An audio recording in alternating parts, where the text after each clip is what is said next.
Hello, everybody, and welcome to the ClassicWhoZone. Welcome to ClassicWhoZone, Warriors of the Deep. If people are wondering why I am late, as you know, I'm a big sports fan. I was watching the game of football today, and a player collapsed on the pitch, needed to be resuscitated. And I have to say, looking at that kind of knocked me back a little bit. So I wasn't, have to be honest, I wasn't in the right frame of mind to actually start the stream. So apologies, but thankfully the player is in a stable condition. He actually FaceTimed his teammates to tell them to finish the match off, which they ended up losing 1-0. They also got a penalty that they missed as well. So Denmark did not get any luck today, but we wish Christian Eriksen a speedy recovery. Seeing the scenes of his wife devastated, being hugged by the coach, and the goalkeeper was just so, look, it puts things in perspective when you see things like that. And as I said, he'll make a speedy recovery, and it looks like, he was sitting up and he was talking. So that's some good news. So yeah, let's move on. Let's do this watch along, because obviously we are late, and we've got Queen Charlotte here and other panelists, and as we know, Charlotte goes a little bit early, so I want to get going as quick as possible. So as soon as we get the guests on, hopefully, I've been seeing in the private chat, seems to be a bit of a problem with getting the story. So what I'll do is just real quickly here.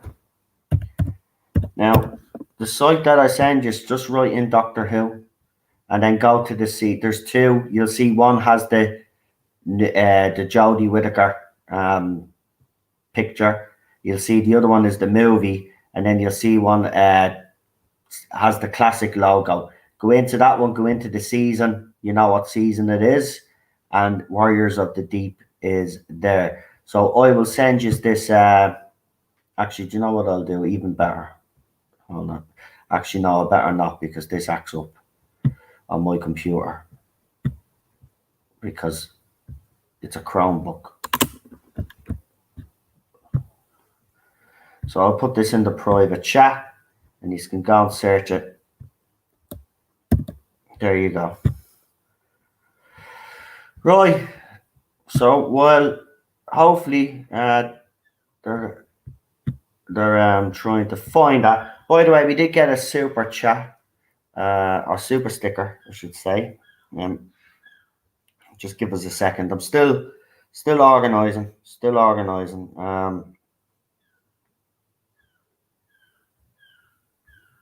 It's been a weird day. Let's just say, I'll tell you, never, like, I was watching a similar game, Spurs, and a player on their team, and the connection is that this player used to play for Spurs as well, but never seen that, and like it's terrifying. So we've got a thumbs up super sticker from Grand Moff Miranda, a £3 super sticker. Really appreciate that. Thank you very much. Right, let's continue and let's bring on our guests. So we will start off with ladies first. We've got the one and only Queen Charlotte. Hello. How are you? Good. I'm a bit tired. That's why I'm not on camera today. No problem. I think everybody is a bit drained this week, to be quite honest with you. It's been a strange kind of week. Well, I was on a work trip. I'll just say that for the last 3 days, so I'm just a bit like recovering from it still. Yeah, so you won't be going on any more trips. See what happens if they ask me again, but yeah, Yeah. great time. But like I said, just wipes you. Yeah, they can. I have to say, work-related trips can take a lot out of you. You don't realize it until you get home, and then it hits you. Used to go on a lot of work trips, especially when I was a chef and we were cooking in places down the countryside as well. Like you'd have a great time going down, you'd have a great time working in a different environment, but then by the end and a couple of hours later or a couple of days later just hit you like a ton of bricks. Yeah. Well, enjoy your rest. Hopefully you can get a bit of a rest. Oh no, I bet today, but I'm a bit wiped. Yeah. Right, let's bring on our next guest so we can keep you on for as long as we can, Charlotte, because we know your battery and you have a time limit. So we'll try get as many of the episodes done as possible. So let's bring on our next guest. It's the one and only Super Doctor. Hey Noel, how you doing? I'm doing great. He's got rid of the real, so it's just Yeah, Super well, Doctor. I just wanted to kind of shorten it a bit. Yeah, he slimmed it down, folks. He slimmed it down. So we got the Super Doctor. How are you? Not bad. It's been a kind of warm day here. Yeah, same here. Same It's here. been a kind of weird day. I mean, after seeing that footballer collapse in the pitch, that was really weird.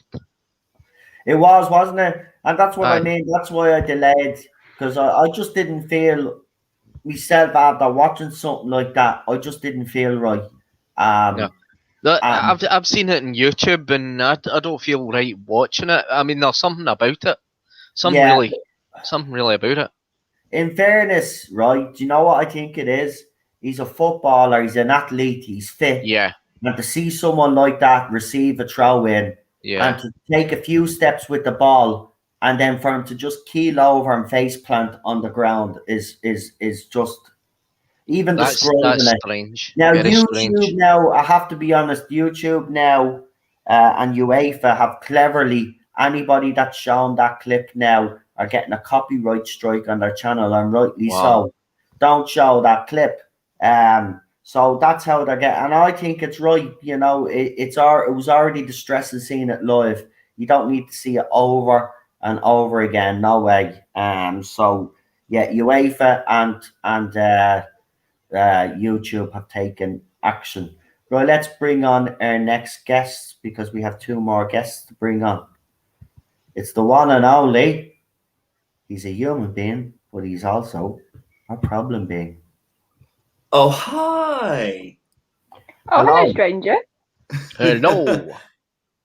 Hello Nice to there. have I you feel dirty. I do. I feel dirty.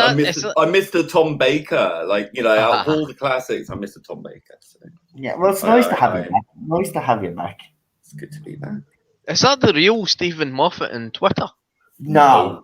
No, it's a parody account. Yeah, it's a parody. I have to take a double take at it myself just to look at you. Yeah, and it is. Yeah.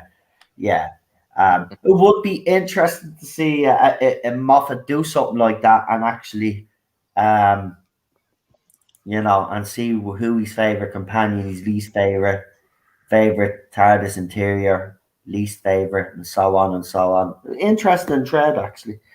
Right, let's bring on our final guest tonight. It's the one and only.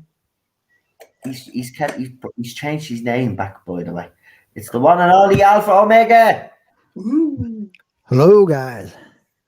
And he's got looks like a weeping angel. Is that a weeping angel you've got in your? Yes, it is. It's a weeping angel. There you go. So how is everybody? Briefly before we start, how's everybody getting on? Yeah, okay. I'm suffering. It's too muggy. Yeah. I'm fantastic. It's a beautiful day here. Brilliant. Nice to hear. Have you all now sorted yourselves out with this episode now? Yep. Oh yeah, it was just a normal one that we used for some weird reason wasn't working. So it's on another website, and the one you gave looks like it's worked for everybody else. Right, fantastic. Is everybody in the chat now ready? If you are, please press 1. The only reason why I'm starting now, I'm not going to have a big 20-minute rant about something, is because, you know, we've got Charlotte on for a limited time, and I think I've delayed it long enough anyway with all the, today I wasn't just, and I probably still won't be. I'm hoping that this episode kind of, I was going to say, it is Warriors of the Deep. Yeah. Yeah, maybe I shouldn't have come back. Bye, everyone. Nice to see you all. Like, My this mistake. is sort of this one of the most notorious classic episodes. It is. Well, It it is. isn't the perfect episodes. I can tell you that. But Yeah. Who doesn't love the it's Merca? that incidental music. I mean, it's so repetitive in this one. I mean, it's the same throughout. Well, Yeah. if this doesn't send people off to bed early tonight, I don't know what will. Oh God. Right, well, anyway, there's 4 parts, so let's get the show on the road. So, as we always do, we get Queen Charlotte to do the countdown. And by the way, there's only one countdown queen on this channel. The rest of you don't compare in comparison.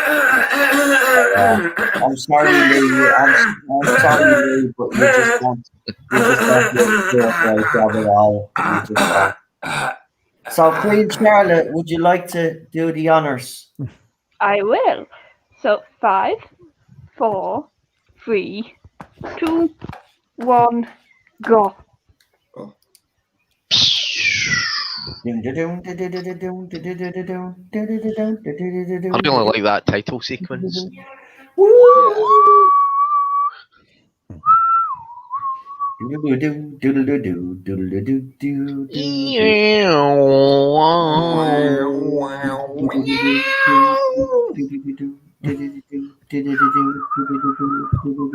It's got a nice beat to it, huh? I like it. Yeah, it does. The It's one of the kazoo best. bass. I It's do that love bass. It's that the bass line. versions that they do as well.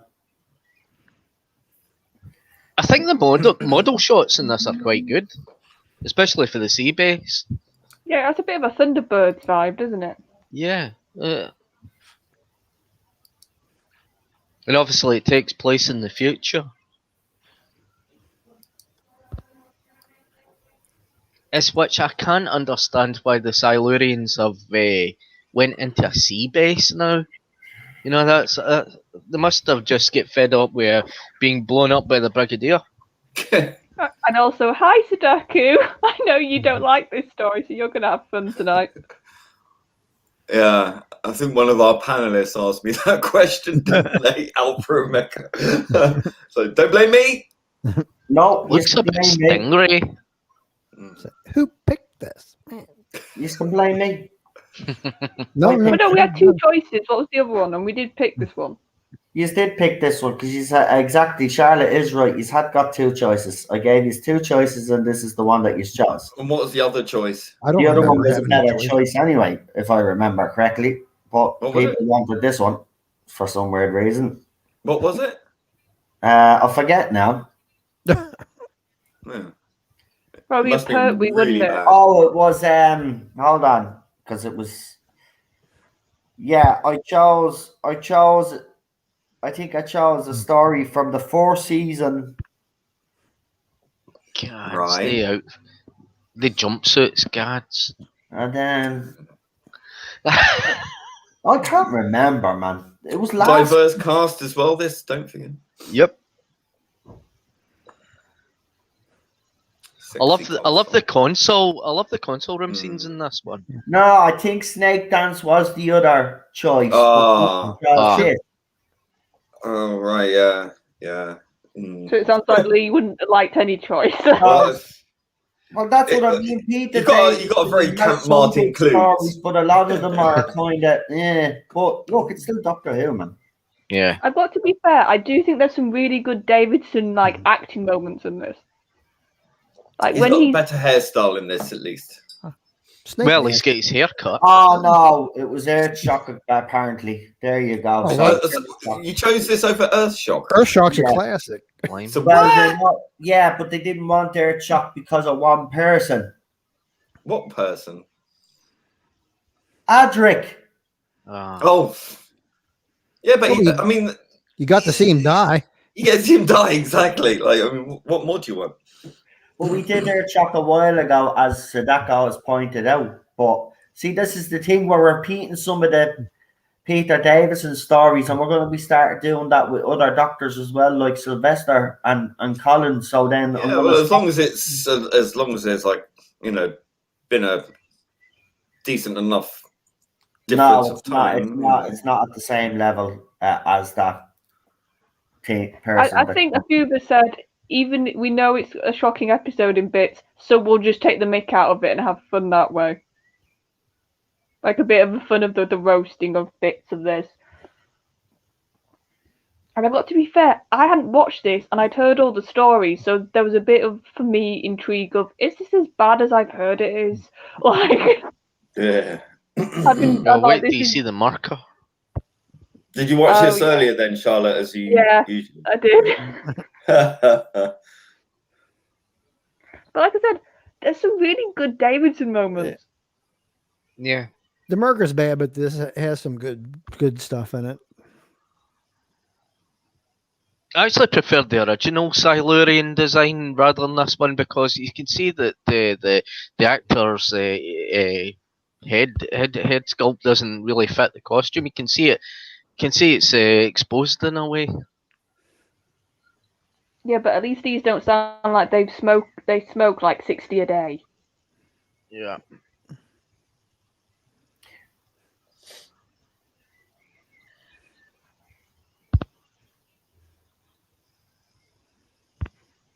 I still prefer these Silurians to the New Who era Silurians.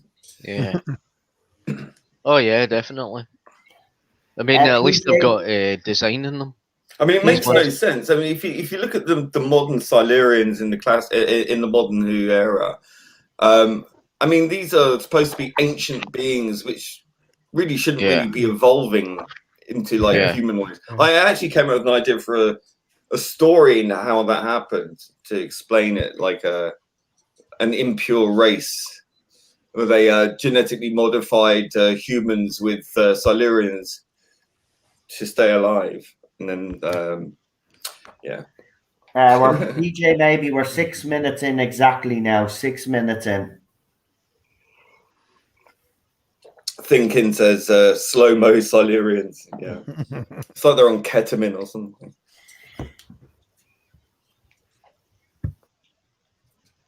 And I just remember thinking, just watching this, like, why would you put this guy in charge of anything on a military base?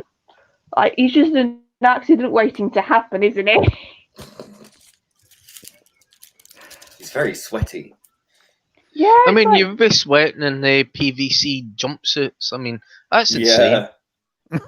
Under those lights. I don't know. And you got to think, Paul Davidson, he was in his normal outfit, then he got soaked, so then he got put into one. Yeah.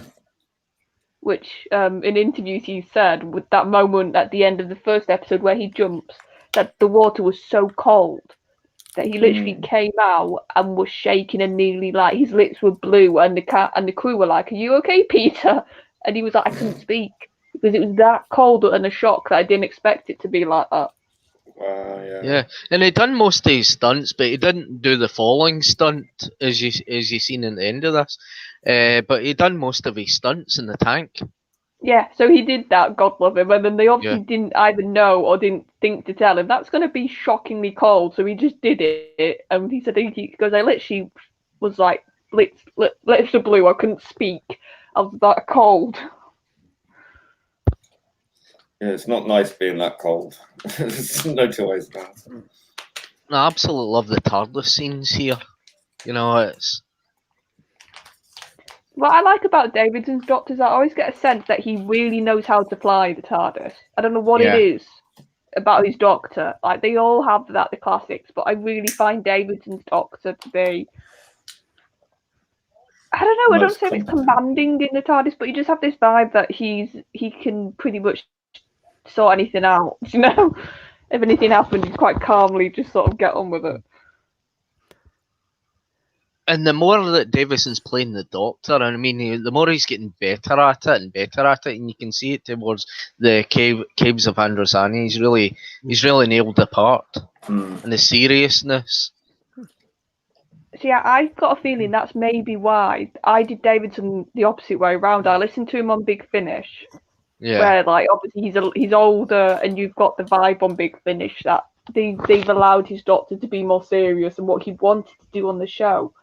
So because I started with that version of the Fifth Doctor, now when I watch his stories, I think I see more of that creeping in because I've seen or heard it in audio. Mm-hmm. So I can sort of see past some of the stuff that I know some parts of the fandom don't like about his Doctor, and I can just sort of see little snippets of, oh, that's what he wanted to do. Like, they would have allowed him more freedom, he would have done that. And he has the definitive 80s Doctor. I mean, he is the Doctor, and when Colin Baker, it was a total contrast to that, and you know, it kind of lost interest. That guy was from Survivors, wasn't he? Greg played Greg in Survivors. That Survivors is absolutely brilliant. You see the first season of that first Survivors? series, yeah. It goes a bit weird after that. I think when What's Her Face left, because she had disagreements about the direction of the show, so they had to change the story. See, I love the TARDIS being hit and all that, and you know, the camera tilting and that, and the lighting and everything like that. You mean it's an exciting prospect that the companions could actually be flung across the room, and you know, there's nowhere to strap in, really, is there? No, until see proper TARDIS, where you don't have chairs and stuff like that. Not until Time Lash had seatbelts. Hardcore TARDIS. Apparently, I read the book on Resurrection of the Daleks, and it was supposed to be that they were flung about the TARDIS console room, and it was because they were going down the time corridor and that, and the ship was nearly ripped apart, and they were trying to hold on to it and that. And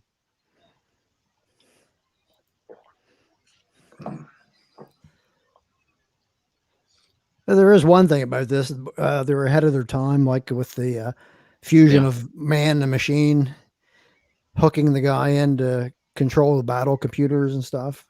Oh yeah, and I think a lot of the commentary about human nature and war, I think that was almost ahead of its time. If you think about, because when did this episode come out? What rough time period would it be? Like 84, something like that. So when were like all the nuclear scares with the nuclear weapons? It was right during the Cold War time. That's what I'm trying to gauge, like plot it in my head, because the whole talk, and he did that. I said I did actually really like those moments when he's talking to the Silurians, and to me it's I'm not going to deny it's on the nose at times, but for me it was very much this conversation of how in a war do you just wait and try and appease the other side or try and talk, or are you the first ones to act? And it's sort of the Silurians. It's interesting that they said, well, we've done the peaceful route with humans. We've tried multiple times, Doctor. So now we're just going to go straight to action. And so it made me think of that whole sort of thing of nuclear war. Yeah. And what I like about this episode... Yeah. What I like about this episode is we got the Doctor trying to deal with two races and that, and trying to get them together and to find a peaceful solution. But in the end, he takes the blame for it. The Doctor really kind of feels that guilt, you know, that with the Silurians and Sea Devils and of course the people in the base gone, you know. It's oh yeah, go to his final line. And this is my Favorite TARDIS prop, the external as well. I think it looks good, the TARDIS prop, when it's more dustier and shabby. I like it dirty looking, and it's supposed to be concrete, not wood. The doors are wood, but the pillars are meant to be concrete, like the original police boxes. It was the fact that it was dirty on the outside means that it had been travelling for a long time in time and space, and that's the kind of concept I liked about that, Yeah, shabby chic. Yeah. They did that in the Matt Smiths. Matt Smith TARDIS was too clean, too big and too clean and too boxy, too wide, too tall. Yeah. Yeah, and Sudoku, that's what I meant. That it is on the nose, and it is sort of, it could do with a lot more nuance at times. But I appreciated what I think it was trying to do in bits of this story. That's the way I'd phrase it. It's clunky at times. It's on the nose. I do think like what Bart was just saying about the Doctor and the ending. They do sort of put the Doctor in this no-win that he didn't really cause a lot of the death and destruction, but it is sort of angled that it's his fault. And it's like he really didn't have anything to do with most of this stuff going on. He was just sort of there. Well, that's practically what happens with the Doctor. Once the TARDIS arrives in a place, that he finds that he's thrown into this situation, and he has to use his intelligent capacity to kind of work himself out of it, and to make sure that both sides are seeing eye to eye before he kind of leaves and sees that there's a kind of mutual friendship between them before it's. Yeah, I do think that there's a very weird moment with the Doctor in the story when he's talking about humans. Well, I was like, okay, that's come out of nowhere. Like, I can understand that moment making a few people go, that's not right. When he has a little term. I think that because the Doctor is a Time Lord, and we know that, and the fact that he has this power, he's a renegade, he's on the run from his own people, and the fact that he has those specific powers, he can use the power of his mind to get over a situation, which I find is it's entertaining. There's one power that we've seen the Doctor use once and never seen use again, and that is in Mind Link. No, it wasn't the Mind Link. Oh God, what was it now? Which episode was it? Hold on, 4th Doctor. The Sarah Jane episodes. No, it's the power of Kroll. When he's tied up with vines with Romana 1 and the other guy, and they're going to be stretched, and there's a glass dome window. And he uses his voice, and he goes and it shatters because he uses it like a sonic, like Delta and the Bannerman. Yeah, never been used before or since. I mean, it was a real Deus Ex, but it was. It was used again in like this title sequence when Sylvester was the Doctor.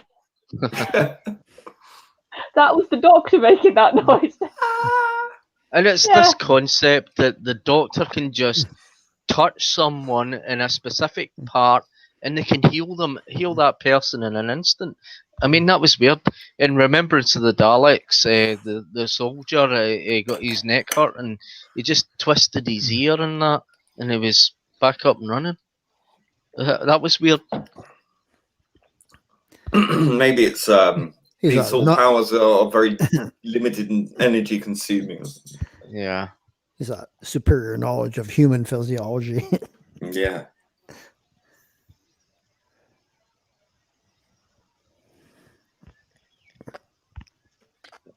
I mean, for me, it's the best less that we know about the Doctor, and have his mystery continue and keep the show continuing, Oh yeah, we don't need an explanation for everything. No. That's the excitement. It's Doctor Who, the Who. Just keep the Who in Doctor Who. Yeah, we don't want Space Jesus. No. No, he's just really the kind of the peacemaker. Well, it tries to be the peacemaker, and it just goes horribly wrong for him. I mean, he's the original social justice warrior. See, I would always say no. He's a pacifist more than a social justice warrior. Well, he's a pacifist, yes, but at the same time, he also understands that sometimes when the conversation runs out, you have to use violence. But he's not as annoying. No. And he's not like he's the man with a gun or anything like that, or weapons. Like, he doesn't use weapons at all. He uses them a few times in this episode, though. Rarely. He has used weapons. That was another thing I noticed. I was like, oh, you've got a gun a few times in this, Doctor. Yeah. I like that they have Greg Sutton here from the original Survivors. Yeah. Yeah, that's what I said. And then in Time Flight, they have his girlfriend or whatever. They really messed with his character, though, for series 4.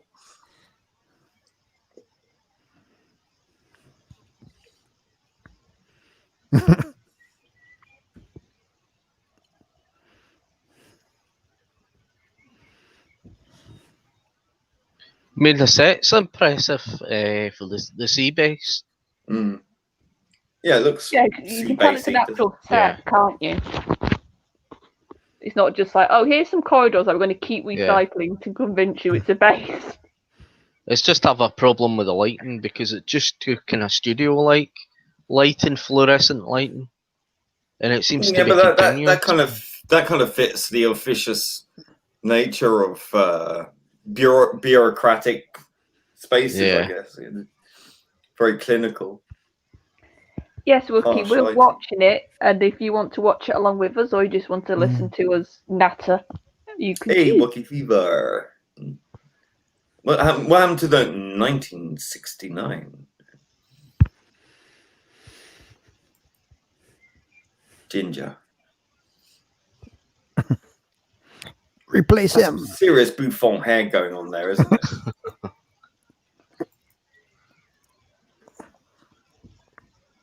The nurse made me think of what's her name, the actress Emma Thompson. Oh yeah. Bit of that. I can kind of see that. Like her mum, maybe. Then, if I'm being kinder. Why are they wearing space helmet things when she's not wearing a space helmet? I don't know. I did think that as well. I was like, what? They look like hazmat suits almost, don't they? You're a submarine, aren't you? Yeah, I mean, she's not wearing any, so no one else is wearing it, just the guards. And then the doctor But imagine the people that's wearing the Silurian costumes for long periods of time. Ugh. Smell of latex. You'd want to be underwater after that, wouldn't you? That looks cool. But samurai sea devils? I do like that look. I mean, that's a cool shot as well, you know. Yeah. Whisper your dialogue.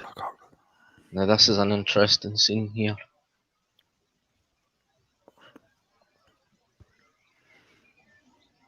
See, I thought what was coming up could have been like a nice little callback to Pertwee, considering that he even references Pertwee and like in my previous regeneration, like I tried to mediate, so I didn't know if it was a bit of a callback to that.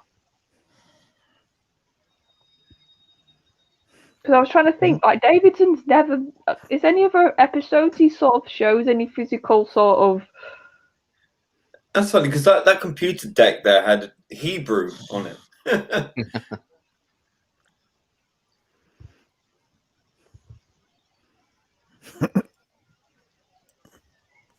So the woman that was there is Ingrid Pitt, and that's the one thing that John Nathan Turner always got the try to get the best of actors. When I say run, Classic. This is where he flips the banister. Yeah. Uh, Can see the set's a wee bit wobbly, but not to worry. Mm. See?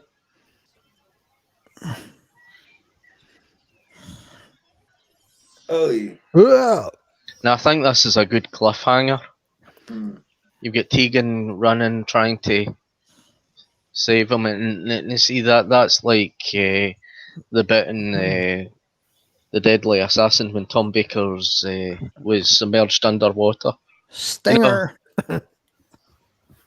Yeah, I think the first episode is pretty good, you know. Yeah, it really is. I mean, there's a lot of build up to it. And then the scream coming over, and then the music, the title music.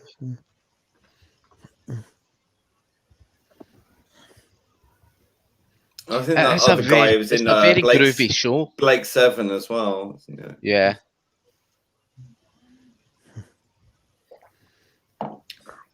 The one with the dark hair.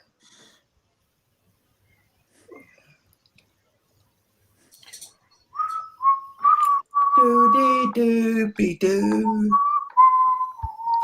You know, I wish they'd bring that title music back and the end credits back, you know, with the stars and all that. You know, have it all CGI, you know, like perfect. I think this is the best team doing Yeah. that. It's one of my favorite. I mean, the original and that one, those two are the best. And Peter Howell didn't do in early versions of it, you know, like taking a sample it out. He never done that. Yeah, there's a really good YouTube video from back in the day that TV. I remember it when it was broadcast on BBC, like how we made the music. It's quite good. Used the vocoder and all that kind of stuff. It's great. Right. So everybody get your next part ready, because I'm ready. not have massive Eyes ready. breaks now in between. Everyone in the chat, if you want to press 1 to let us know you're ready. I'm not ready. What's the matter with you?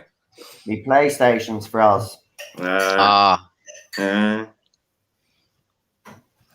Maybe use that link.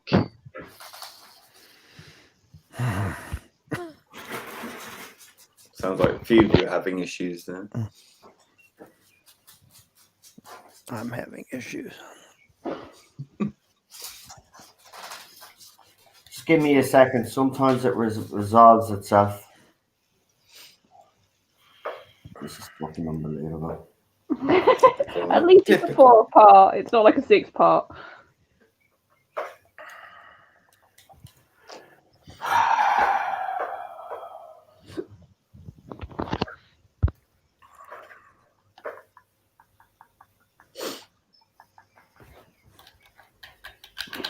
Sadaki, the Love Issues comment, the PlayStation is a good critic because it's not letting Noel watch the rest.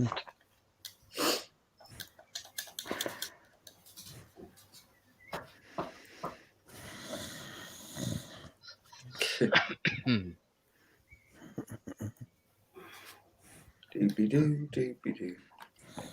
Come on. So does this mean you're back from your little break, Lee? Yeah, for a bit. Till I need another one. No, that's what you need to do. That's what I've told Daniel so many times. I'm like, just take a break, mate, on your streams when you need it. Yeah. Right, I've had to knock the PlayStation off. Oh dear.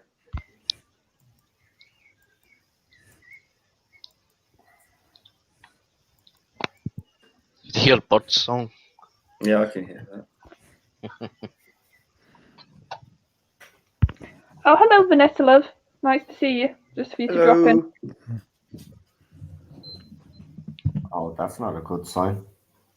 What, just beeped? No, but it's okay. It's the... What the fuck is going on with this PlayStation? Because it's 1,000 degrees outside.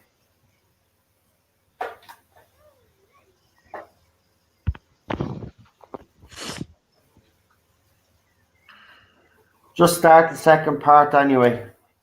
Okay, I'll do the countdown because I'll probably be able to be here for this episode and then bounce. So, 5, 4, 3. Oh, hold on. Oop. Sorry. My mouse is being sticky. Right. Get. So 3, 2, 1, go. Go.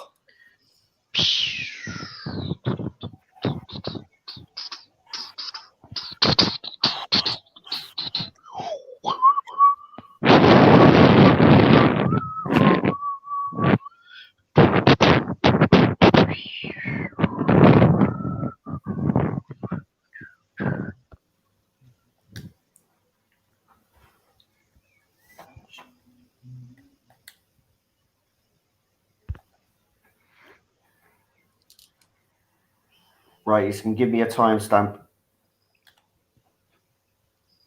It's just coming up to 40 seconds in now, no? 40 41 seconds. Because that's what I do think Davidson's very good at when he's allowed to do very sharp sort of commands. He's a doctor. Yeah. Like there, you said it's just when I say run, run, and he just shouts it, and it's quite sort of takes you back. Like I said, but I said maybe I really like Davidson because I've heard him a lot better first and went back to his telly stuff.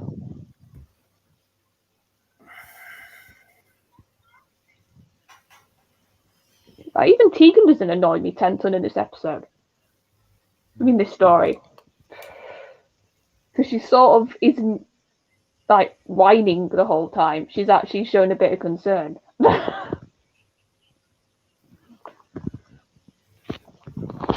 There's Davison in the tank. And he done this himself, and I mean, if he couldn't swim, I mean, how could he done this? They would have got another actor to do it. Stunt. Oh, they would have just done the stunt guy and probably had very clever shots to disguise. Yeah. But that's what J&T wanted though with Davidson, wasn't he? He wanted the younger actor so he could do more physical things, is the impression I've always got. Because obviously you'd had Bill, Troughton, Pertwee and Tom was probably the youngest before Davidson, I would guess, when he took the role up. But even then, how old was Baker when he started? I think he was in his 40s. Yeah, so I've always got the impression J&T was like, no, I really want this younger doctor so you can do a lot more physical stuff if you need to. Look at that bit of celery. Yeah, limp.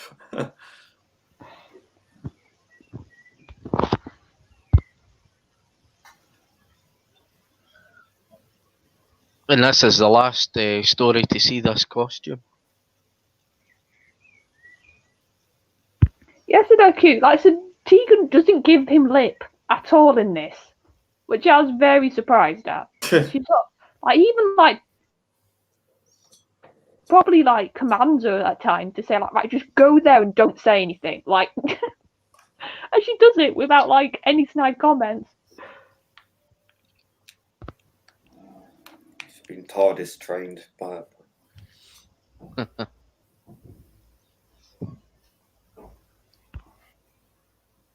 I mean, you've even got that bit later on when blanking. What's his name? The other companion, Turlo. Sorry, when Turlo's like ready to leave the doctor, and Tegan's the one who's saying, "No, let's go back for him." Mm.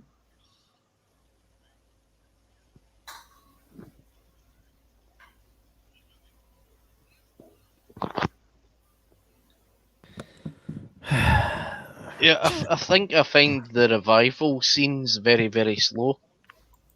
That's the. No, it could have been a bit speeded up a bit. Somebody call out of time.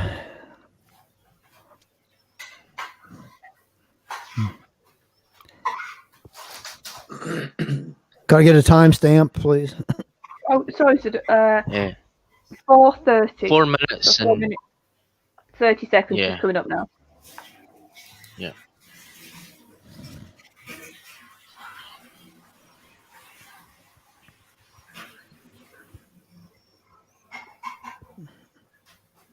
so he gets an electric shock, and then go Tegan, save yourself. Yeah.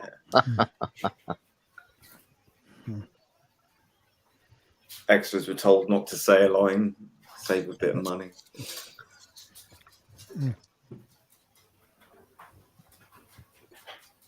So is this guy dead now? Yep. Oh, so the doctor's nicking clothes from a dead person. That's nice. Well, you know, that needs must. He's not going to need it anymore.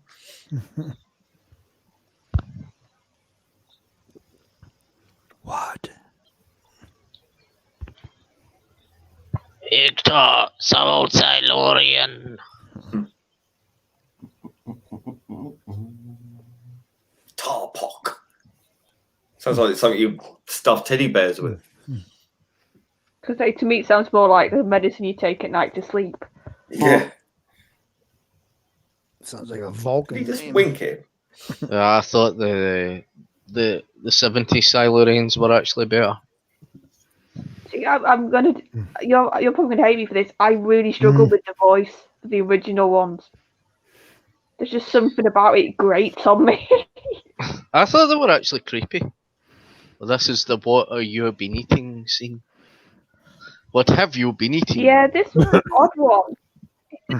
Considering how dark bits of this story go, and then you just have that chucked in, like, I Yeah. do think this whole story suffers from a tone, sort of, which one does it want to go with?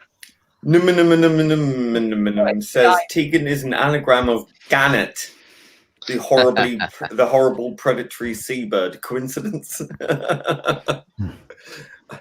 As the source there is Angry Birds both. You leave Tegan alone. I like Tegan. With me, depends what mood I'm in when I watch an episode of What TV. have you been eating? So if I'm in if I'm a bit fed up and I have to watch an episode of Tegan, and I'm a bit like, oh, you're gonna grate on me. But if I'm not, if I'm in quite a good mood, I'm better when it comes to watching it.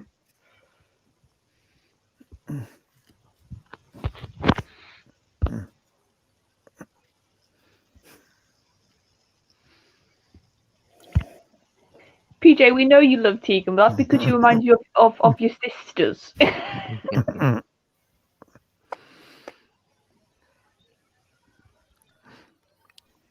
She might have been annoying at times, but she always had the doctor's back. Yeah, it's a bit of a sanctimonious cow, but I think she reminded me so much of my cousin, so it was hard not to kind of look up to her, you know.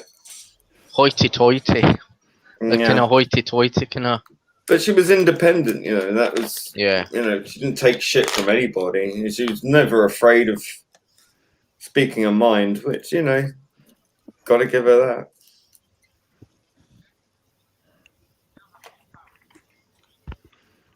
No, Doc, I do agree. The sort of death by the end of it, it does feel like didn't really be earned. The amount of death in this story, like compare it to, is it Resurrection? Yeah. Like that story, it feels justified that amount of death in that story. Whereas here, it feels a bit like, oh, you're just killing for the sake of it by the end. Yeah, Resurrection has like the biggest death count of any story ever. Yeah, but it suits weirdly. Like that story, it doesn't feel like out of place. To me, it doesn't anyway. I know some people still feel like it's sort of Saywood, is that how I say the surname? Sort of doing his thing of I want everything to die. But like I said, I think with the Daleks in that episode and the sort of theme, it works.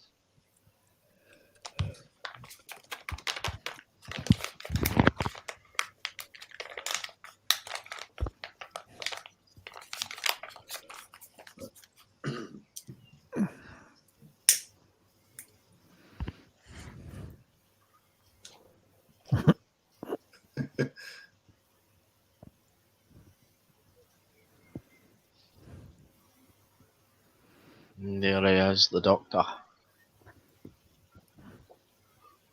Lost tourist. It's quite impressive though. In that outfit, he can sneakily like get behind them. Mm. Think about, you must make noise surely in that outfit. And it's like, nope, I'm just going to creep up behind you all.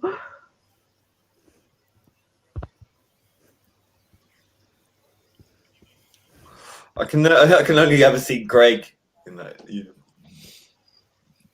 from Survivors.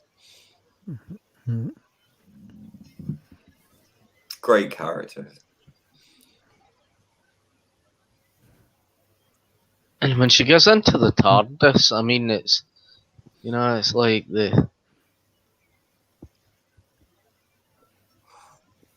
bigger Yeah, in the inside. Yeah, and I think the actress sells it quite well. That sort of shock, and it's why I would wish in the newer run they did that more with like people who weren't companions having it going in the TARDIS, because you just get a brilliant reaction.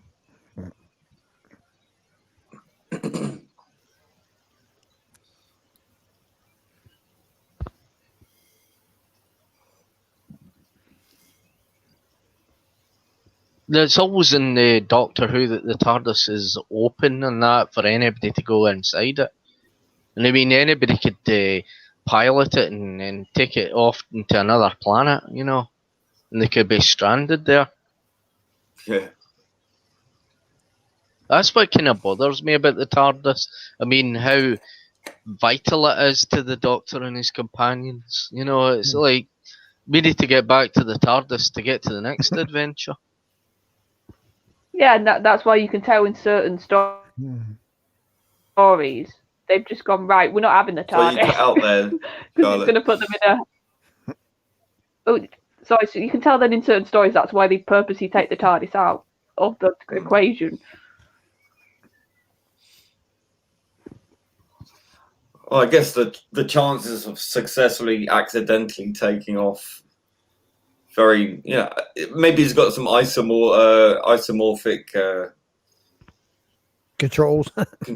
So yeah, I always thought the sonic screwdriver was isomorphic. Like it only could respond to the Doctor, but I was quite wrong when it came to Fort of Doomsday, and NASA could use it. True.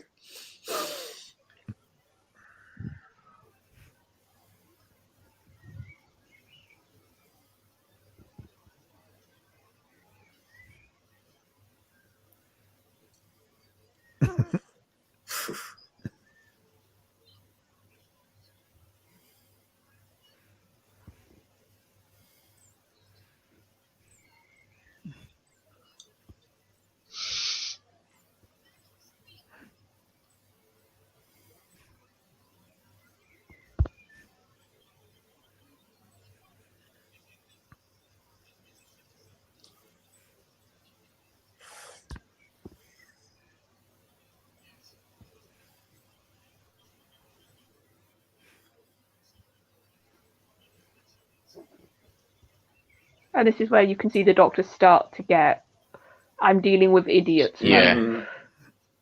I'm not going to mess around with you guys now. I'm just going to... Well, it's a typical authoritarian types that don't listen. And that's what really gets up the Doctor's nose. Him being an anarchist, a rebel, Yeah, run from his own people.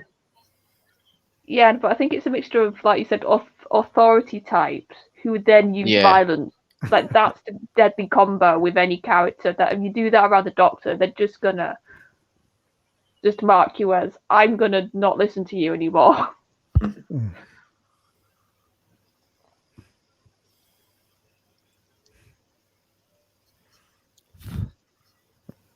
I did think the model shots are quite good in this. I like the ship. Yeah. I like the interior as well. I think it's really cool. Oh no, Release the Merkin. Just darken it a wee bit, and you've got and more light refraction through the the water. Good look.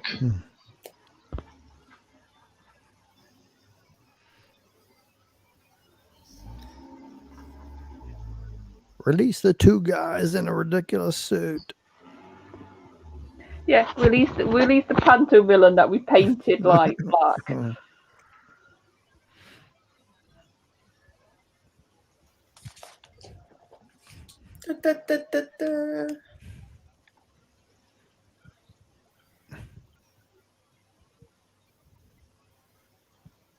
But the incidental music really gets on your nerves because it's very repetitive in this. And it doesn't suit the story, does it at all? No. Like, it's too sympathy. Yeah.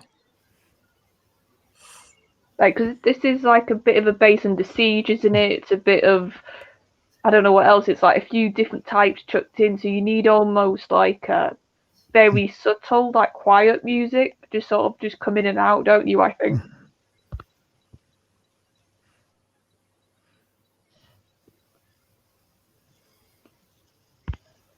Well, Jules is a fan of the Mercury by the sounds of it. Oh no. But the actors that played the Mercar were actually the same actors that had played the pantomime horse in what was again that Rent a Ghost.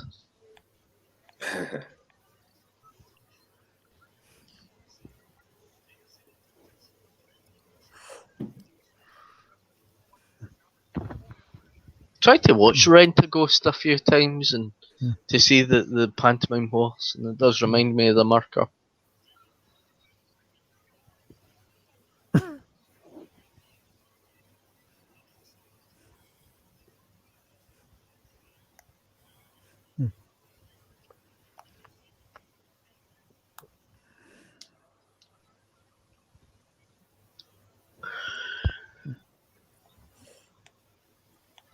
But I think it would have been better if the Silurians melted the door and the Sea Devils came through and that.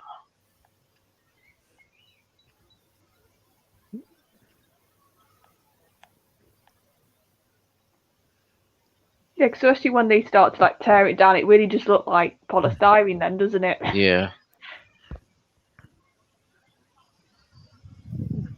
And that's supposed to be a kind of heavy door, a kind of heavy metal door, and it falls in Tegan's legs.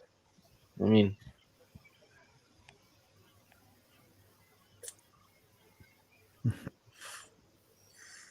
and then she gets up and hobbles away.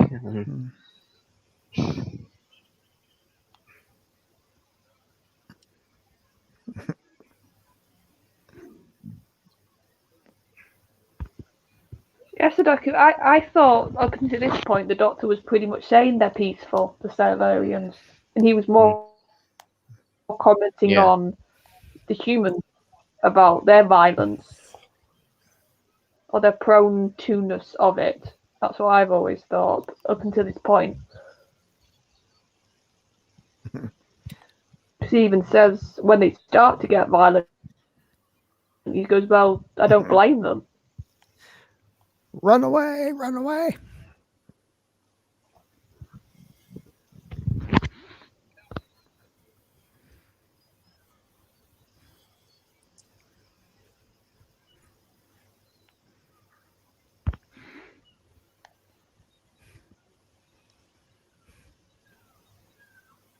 So they can control them remote controls.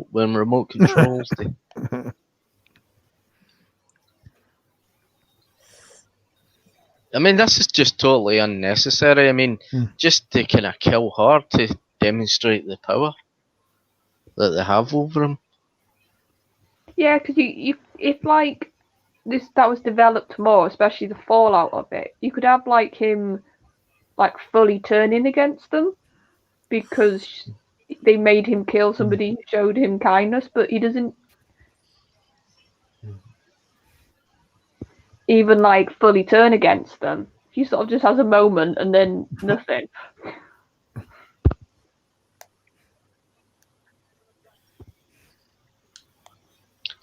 Look on the bright side, Tegan. Oh my god, that's like polystyrene. It really is. It's foam. It's actually foam that they'd used.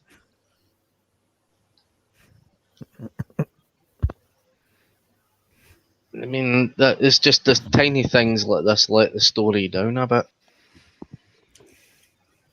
Well, it's also because it's supposed to be like a military submarine, isn't it? So Yeah. it gives you a bit more expectation that it doesn't look so wobbly, the set.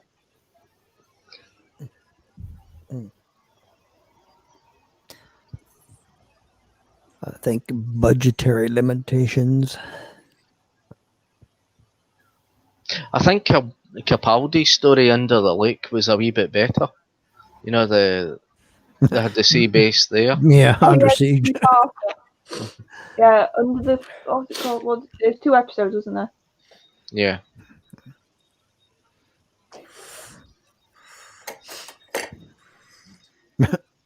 Sugar. It's a bit amateur dramatics as well, the way he does it, isn't it? That's problematic.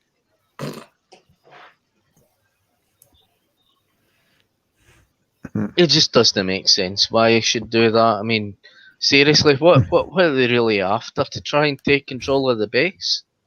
Well, I do think the whole plot line with him and these two sort of gets lost a bit, doesn't it? It's like it's there at the beginning a lot, and then they go fully into the. Oh God, my Kindle doesn't like me tonight. Yeah, it gets lost in the fray, doesn't it? I think.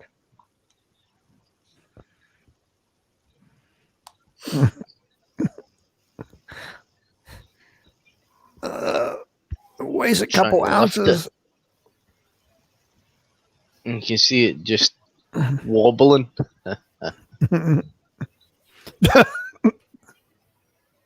Really? So just give it a Braveheart, good kick, Keegan. class, then it will move. I mean, they could bring back the marker today and it would be probably perfect, but See, I've got a feeling if they did it, it would just be a big CGI do though, and I Yeah. think if they could do practical again with it, it could work. I think. So is it like an electric eel or something that it discharges? I suppose it does.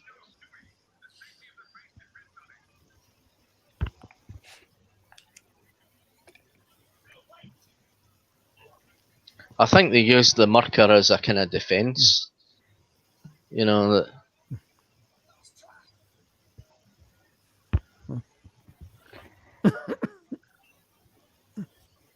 Oh, she gets away and she's okay. Just hobbles. Braveheart, Tegan. Yeah, and in those shoes as well. She pulls it off.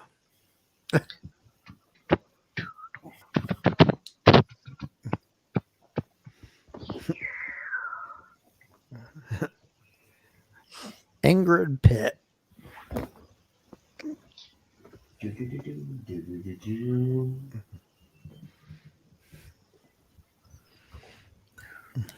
Right, if everybody in the chat can press 1 if he's ready for the next one, because the titles, because I don't know whether this is going to freeze and I'm just going to let it play through.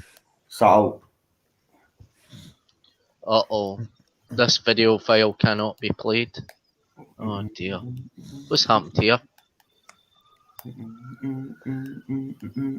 Go and DM Super Doctor. That's what I'm on.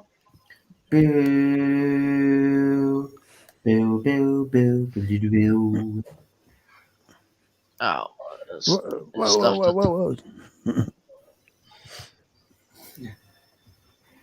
Whoa.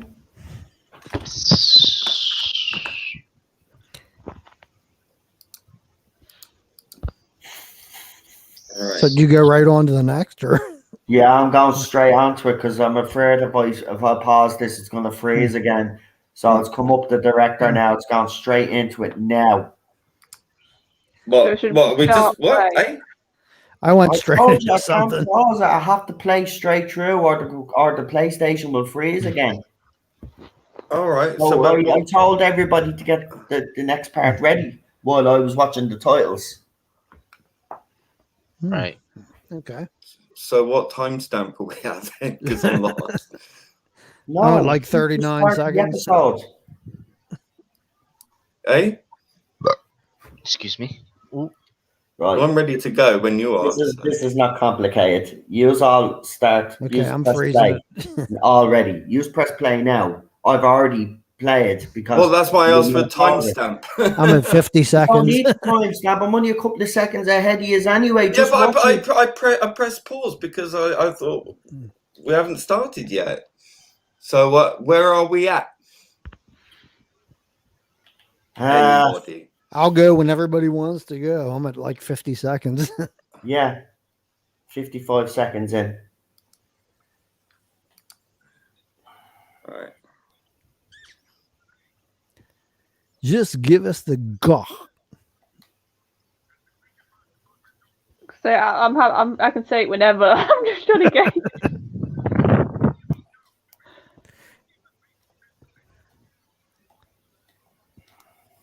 It's like the reprise of the last episode. Yeah, they are.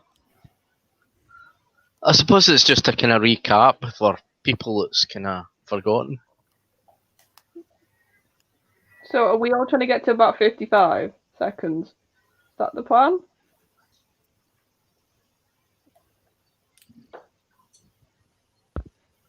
I'm at 51. That's close enough for me. Right, Lee, where are you?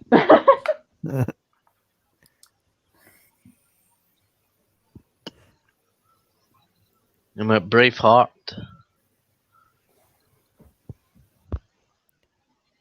No, are you there? Is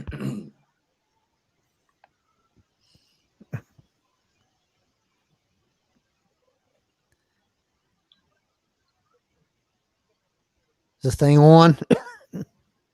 Yeah, I'm on 56 now. Should I say go? I'm on 229. Is that right?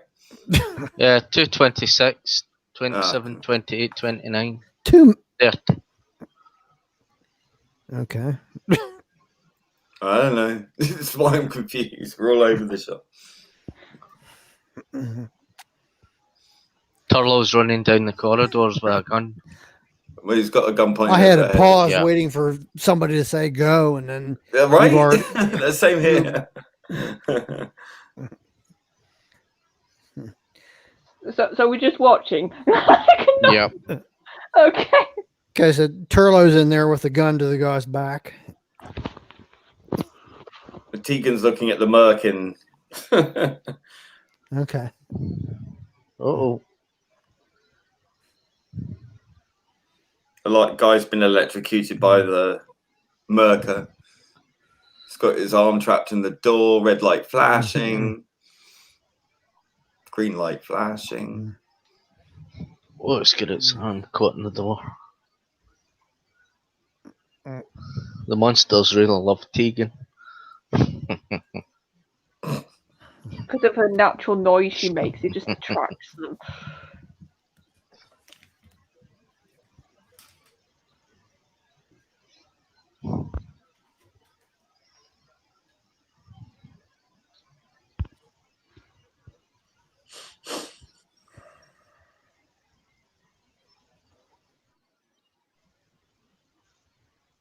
Well, it's good that they got rid of the air hostess outfit for most of our season. I mean, that was that.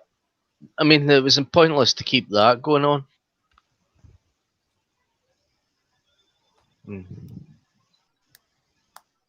Last season, she just got a mini skirt and skirts and all that. Yeah, and I don't want to sound too mean, but like Janet Fielding is not the most feminine looking woman in the world. So to see her in like that outfit just didn't work. That guy looked like he was laughing as he was being electrocuted and fell to the floor. I don't know if you're up to that point, but it's so funny.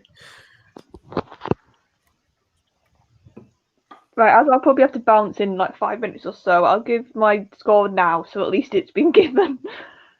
I might surprise a few people. I didn't absolutely hate this. I really thought I would because of all the sort of notorious nature and the stuff I'd heard about it. But I can see the issues. I'm not gonna lie. Like I said, I think it needs to pick a tone at times.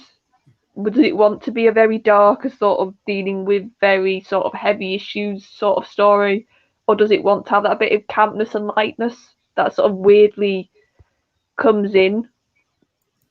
But I do love Davidson. Like I said, I think weirdly he does have some very good acting moments here. Whether you question sometimes the way the Doctor's written, I do think you do have those moments. But I think a lot of that is just he's pushed into a corner. That's the vibe I got. He's utterly pushed into a corner. He's trying to get the peaceful solution, but it isn't there. So he sort of does something that's desperate and probably is something that he wouldn't naturally do with the death and the sort of use of the chemicals at the end. But I think, so that's why I don't sort of like that moment for that reason when he does the whole there should have been a better way scene. Because I remember just thinking, I was like, well, what else could you have done in this story? Like, there was nothing really available for you to do. The Silurians were sort of hardened to violence because of the past and what had happened with the humans. But like I said, I can't justify that moment when he's like, I don't know why I'd bother with you humans. Like, that does feel like whoever wrote that bit was sort of just having a bit of a bad day and put it into the script. Like he was just narked with somebody. So like I said, there's good bits. So I've got to be fair and give it a 5. Like I said, I thought I'd hate this, but I didn't. Like, there's stuff in Colin's run that I find a lot more harder to watch than this. And poor Sudoku, I probably shocked him to death. So what's your score? Charlotte? Sorry, my thing's been a bit funky tonight. I give it a 5. Because like I said, a 5 because I can see the bad bits, but I can see... You just said 5 as the door 5 was closing. Like I said, I do think maybe if this had a couple more rounds of editing and a bit more of another look, maybe this could have been a good story. It just needed that bit of extra time in the process to sort of write it.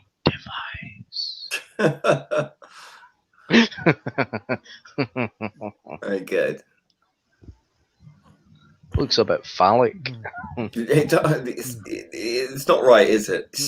No. Something about it. I just don't know how they get away with it.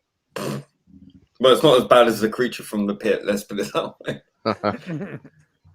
I think sometimes there's a competition in Classic, like who can have the most risque looking monster and get away with it.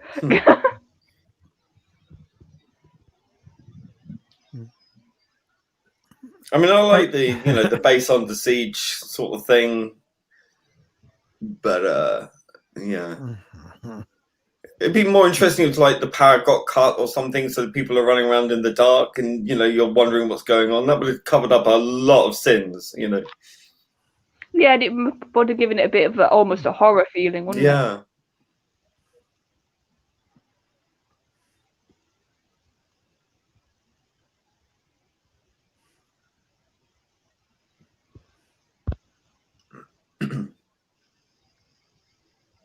I mean, it's very serious throughout. I mean, it's...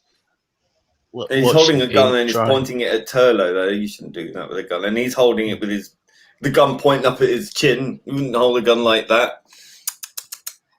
Bad. Daniel Leach says, hey, guys. Hello, legend. Hey, Daniel.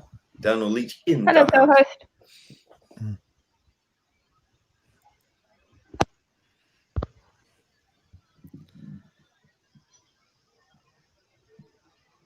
So Turlo's a redhead. Would he be replaced with a black lady these days? Duh. Obviously.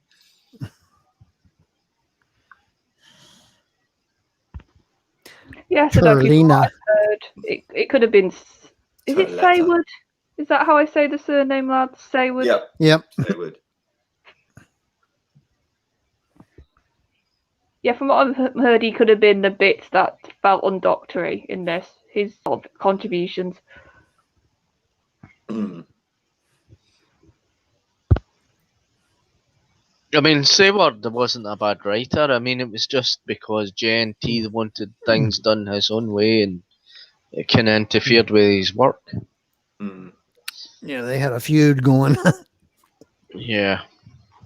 Yeah, I just think like the one of the prevailing traits of the Doctor is the humanity can be horrible and we can do these violent acts, but he always sees the better in us. What was that face Tegan pulled?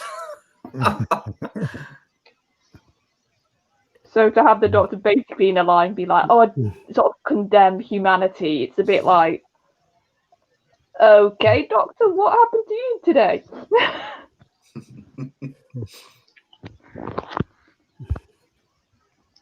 Got love his eyeliner, don't you?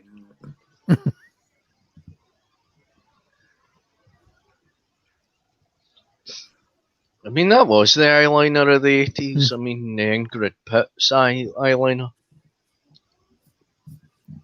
It's a very pantomime horse, isn't it?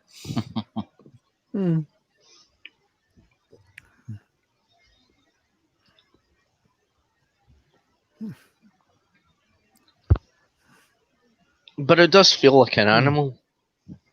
Mm. I mean, they've went for that. It does feel kind of real. Oh, that's why I think if they sabotaged the lights and, you had sort of just red lights or something, like, emergency lights or something, it would have covered up all the sins, just made it more atmospheric and threatening. Right, I'm gonna have to bounce, everybody. So, All right, ma'am. So I'll probably ask Noel later on or tomorrow what the story is for next week. Then. Cool. So have a good one, everybody. Take care. And Bye. Bye. chat. Put them up. Put your dukes up. Yeah, Watch probably this, she the- does a karate chop. That was hilarious. I love the way she was doing like the whole put your dukes up, put your dukes up. Probably got the twin dilemma next week. Yeah.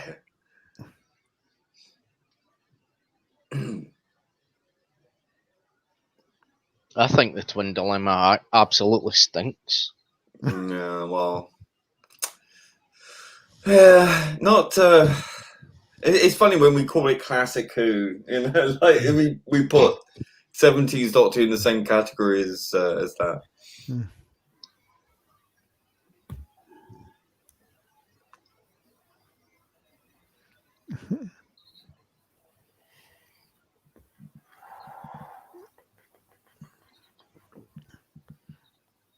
Are we going doctor by doctor now, or just anything? What's that? Are we going sequentially now still, or Yeah. That'd be maybe it'll be Twin Dilemma next, who knows?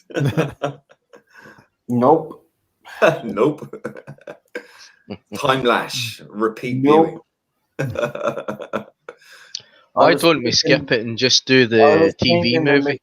I was thinking of doing, I was actually thinking, because I don't really like Colin Baker, and I zone out when I do. And I've looked at his stories, and to be honest, I think we've done them all. Yeah. I think there's Mysterious Planet. I don't think we've done Mysterious Planet. Yeah, we did. Did we? Yeah. A couple weeks One of the ago. last ones we did, didn't we? See, I see. I can't remember, man. Right, so we did Mysterious Planet. Well, then Terror of the Ronnie. Vervoids. I think we've done them all. Yeah, I think we've done them all. Yep. Yeah, because you got a whole bunch of the Trial of a Time Lord that haven't been. Unless we fucking start doing these audios. I don't know, but Less accessible for people though. it's true. Yeah. That's what I'm thinking. I haven't listened to most of his audios anyway. I think his audios are infinitely better than I his agree. TV appearance. Like one of my favourites is actually one with Mel, which she actually in the audios, he actually comes across really well. And there's one that is really, really funny, actually. It's a very sort of Douglas Adamsy one called The One Doctor. Really good. Really good. I only have like the first 120 Big Finish. Yeah, it's not getting any better. Put it that way. I've just gone through the Blake I 7. never really took to Big Finish. I mean, I listened to one of them. Oh, look at his mask is sticking out over the back of his costume. Oh no. Yeah, Okay. pretty bad. That was Yeah, bad. that's pretty bad. That should have been noticed by somebody. Or maybe it was some kind of gill or something like that. That was Oh sticking yeah, out. well yeah, you can always explain it that way, I suppose. Yeah.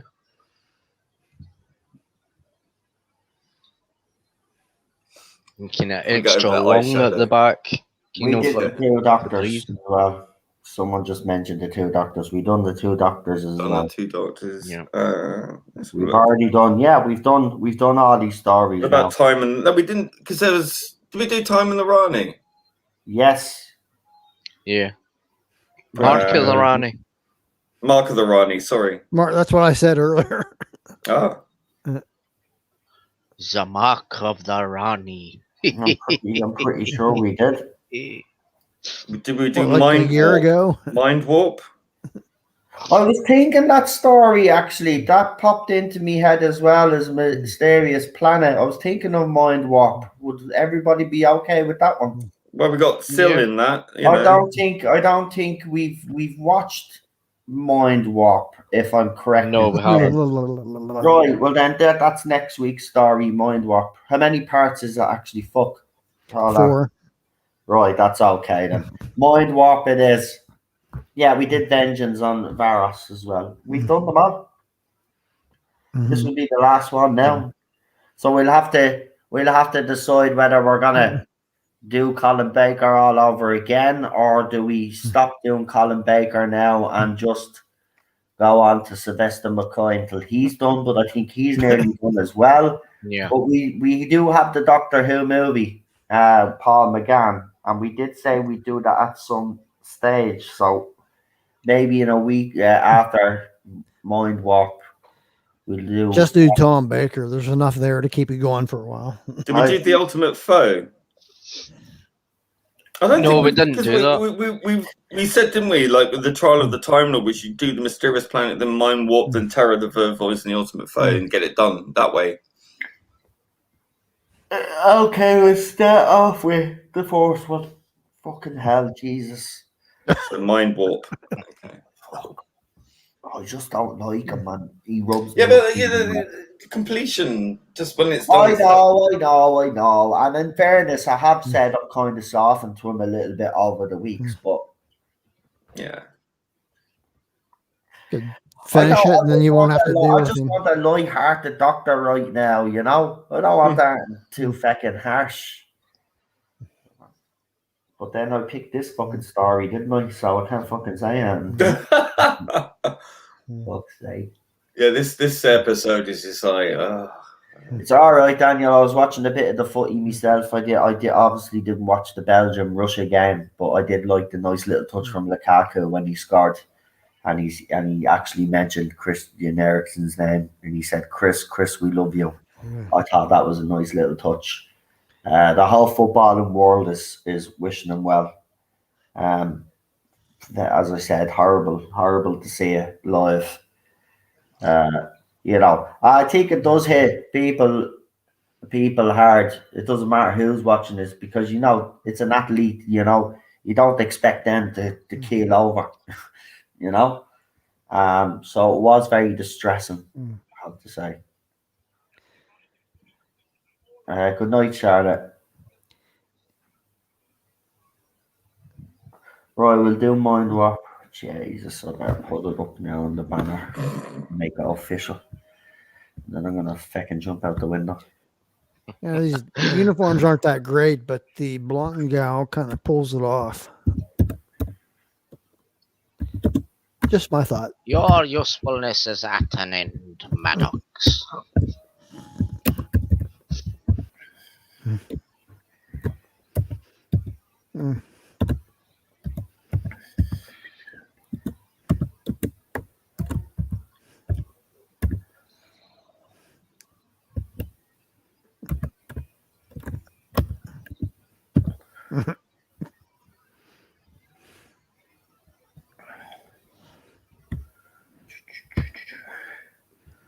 Right. For the cutting device. I can't hear you. Yeah, no, it wasn't nice to see, Daniel. You know. Well, look, the good thing is he's up, he's alert. He FaceTimed his teammates apparently to tell them to play the match.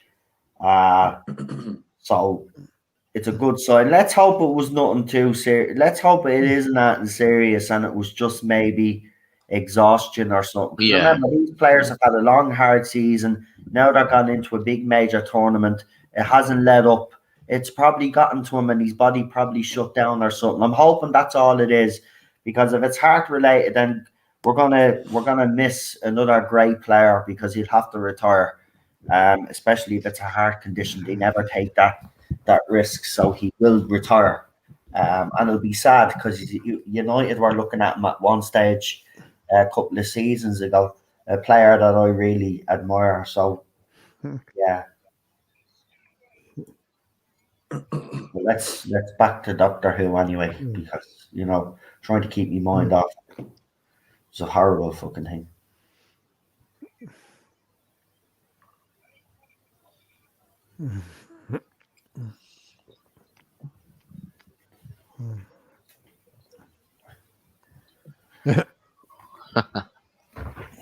Make a wish.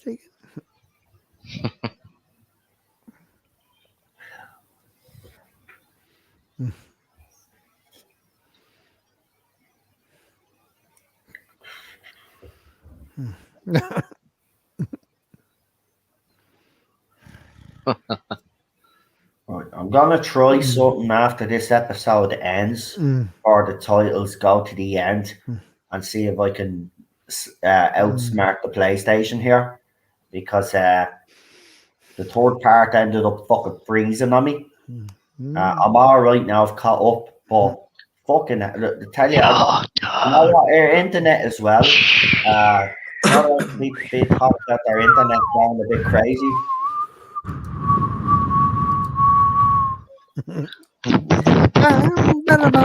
Right, can someone actually tell me when we're starting the next episode? Because I'm Yeah. Right. Right. I think I'm ready. Hold on. I'm ready. I'm ready. It's ready to go. So I'll give everybody a chance to get the next and final episode ready. So let me know on the panel when you are ready. Everybody in the chat, please press 1. And we'll get this going because I don't want it to fucking skip. I have it now. I outsmarted the PlayStation. Fuck you, PlayStation. Right? I outsmarted the PlayStation because I'm clever, you see. So we can do this now. Woo! right. Yeah. Well, that's all I'll say. Okay. Yeah. You ready? All right. I am ready. I am ready. Right, who's doing the countdown? Actually, 5. I reckon Alpha should do it. Yeah. Yeah. We won't put on a silly accent when Lee tries to do it. I don't know what Lee tries to do. I'm the same. What? I can't do it. Nobody could do it like Charlotte, right? Right. So we shouldn't give Okay. it to you to do All it right. like Win. No, Go Ready? for it. Did I upset you, Lee? it's fine. Are Fine. you Fine. I'm You fine. Are you devastated? Yes. No, I'm fine. I'm fine. This is the first time in months I've had the chance. Right. Oh, boo-hoo. Oh, well, listen, it's the first night. Everybody has to pop their cherry once in a while. So go for it, mate. Well, once, usually. Once. Well, All right, ready? yeah. All right. Unless you're 5, paying the price. 4, 3, 2, 1. Press play now. Wow, that sounded creepy. Go. Oh, that sounded a little creepy. Ooh.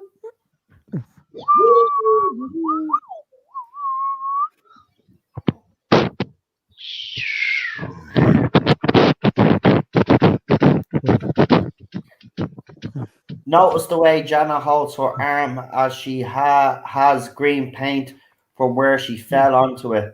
Oh, we'll keep an eye. We'll keep an eye because they show it again, don't they? To do the recap. Yeah, the recaps on this are very long. I've noticed.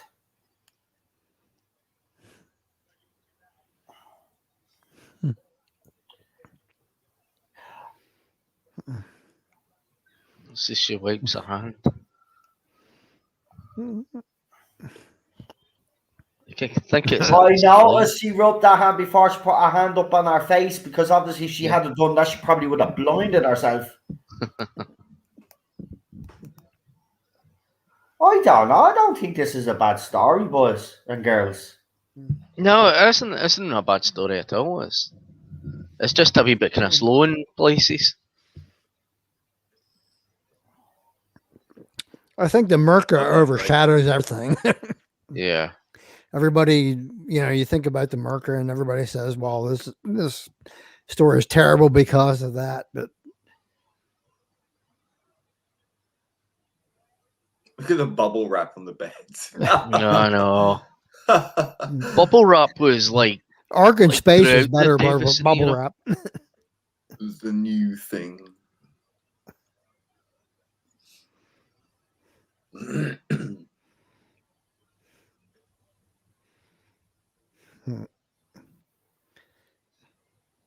And they've got bubble wrap in the Dalek spaceship.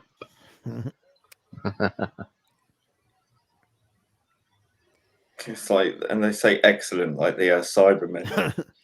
Excellent. David Banks.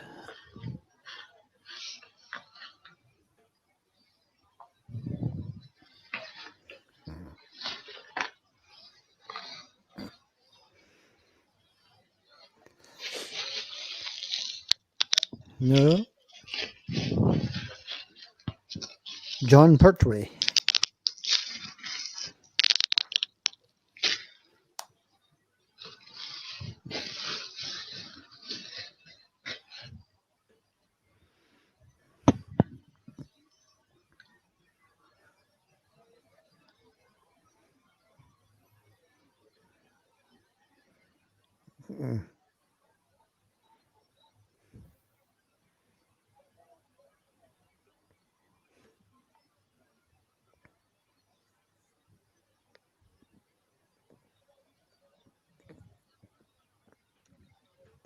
Right, you doctor, I'm pissed off. I mean, the Brigadier tried to blow us all up. Yeah, I did.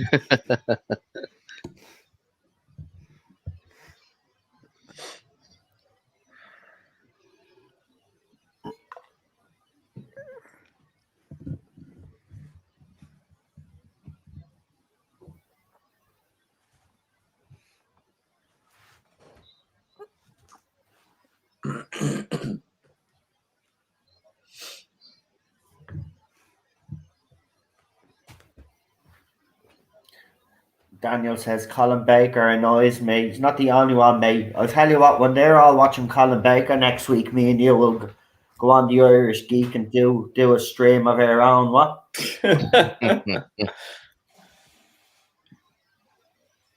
We'll call it Daniel and Look, Noel. there's only 3 more to go. Then Daniel and Noel hate Colin Baker. I'm only messing. Look, I have softened up to some of these stories, and I am prepared to watch them all because that's the whole point. And even if there is a Yes. doctor that I'm not a particular fan of, the whole point is there might be people out there that will be. So it's only fair. And I know I do moan a lot, but in the end, I always do the Colin Baker stories. So Have you noticed something else? That the Silurians' arms are bubble wrap too? yeah. We like bubble wrap. Bubble wrap and Doctor Who go hand in hand. yeah. Yeah, Sure, look it. Didn't they even use it in New Who, the exploding bubble wrap? yeah. You know what I mean?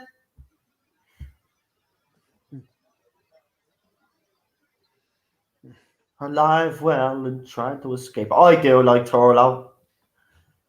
Torlo was an interesting companion. Yeah, especially originally he's tried to kill the Doctor. Yeah, If but only you it was believe me Jodie behind Whittaker's that, though, you know. companion. There was a reason behind why he was going to I kill know, him. but don't you think it would have been better if he'd been with Jodie Whittaker and succeeded?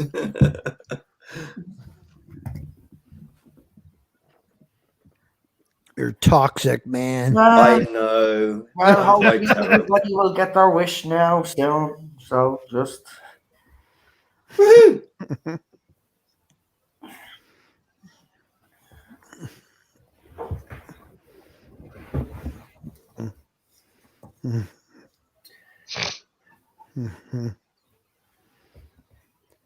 I kind of like this commander. Sadako says good boy. the Silurians don't extend a hand of friendship to humanity, more like they extended us a biological weapon. Well, look at this thing. Their bomb thing. I mean, it's got straws, plastic straws in it, drinking straws. So you're telling me that that she picked those dresses herself? Well, I think that I think that Janet's they had the costume designer, and it was mostly the costume designer that designed them.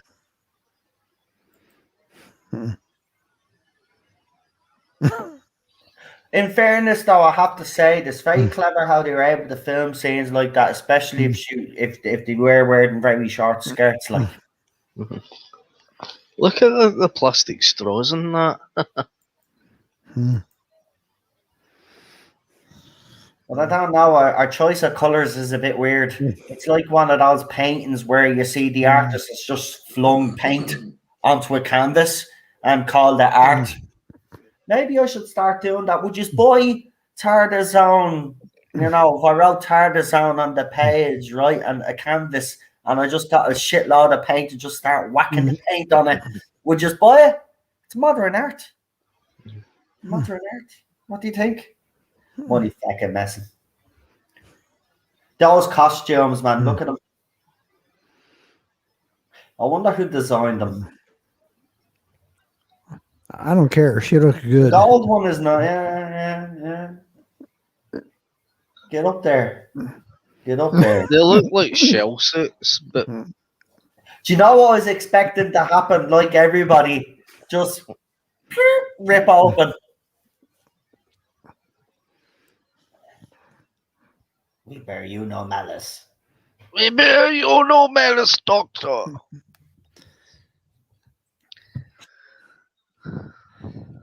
So the lights on the head now lights up when they talk, but before it was when weaponized in the original series.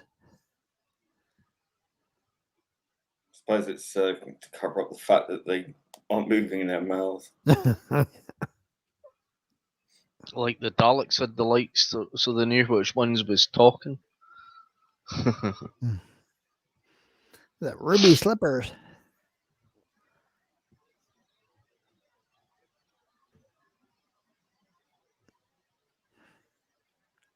I think Janet put out a tweet that I don't know if it was a tweet or not. That she did have their original costumes from being in Doctor Who, but they get moth eaten. Some of them. Sorry about that. Cheryl was bringing Ted down, but it's not. She wasn't supposed to bring him down. It was supposed to be my turn, and because she's been very, let's say, open-minded for the fact that I've been gaming a lot. I said I'd take him down, so I've told her to leave him here with me because it's not fair. She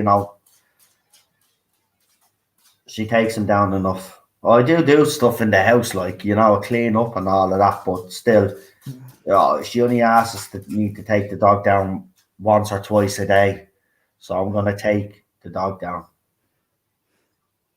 Not now. I mean, after the watch along, obviously.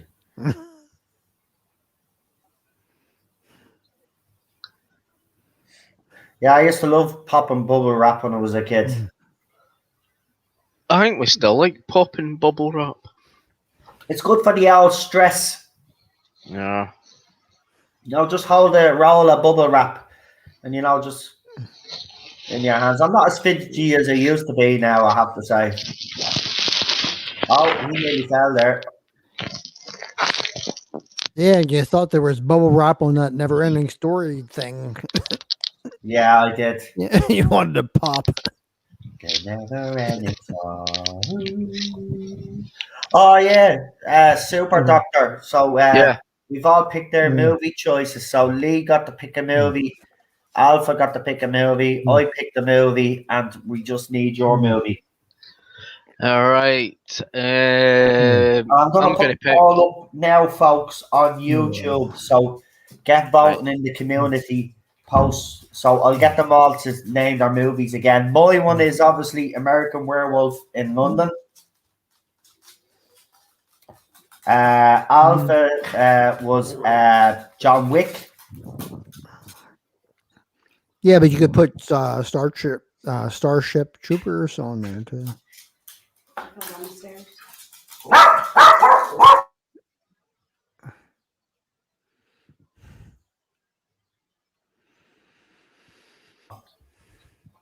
I'm going to pick Gremlins. Nah, I see what you did there. Right. You did there. Clever. I'm only messing. Right. So I'll put the choices up now. So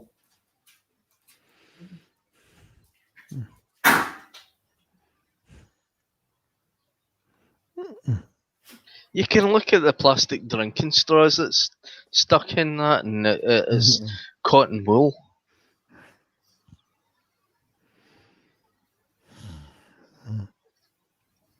I actually tried to look up hexachromite gas and to see if it was real, but no, it's just artificially made up. Because of Doctor Who.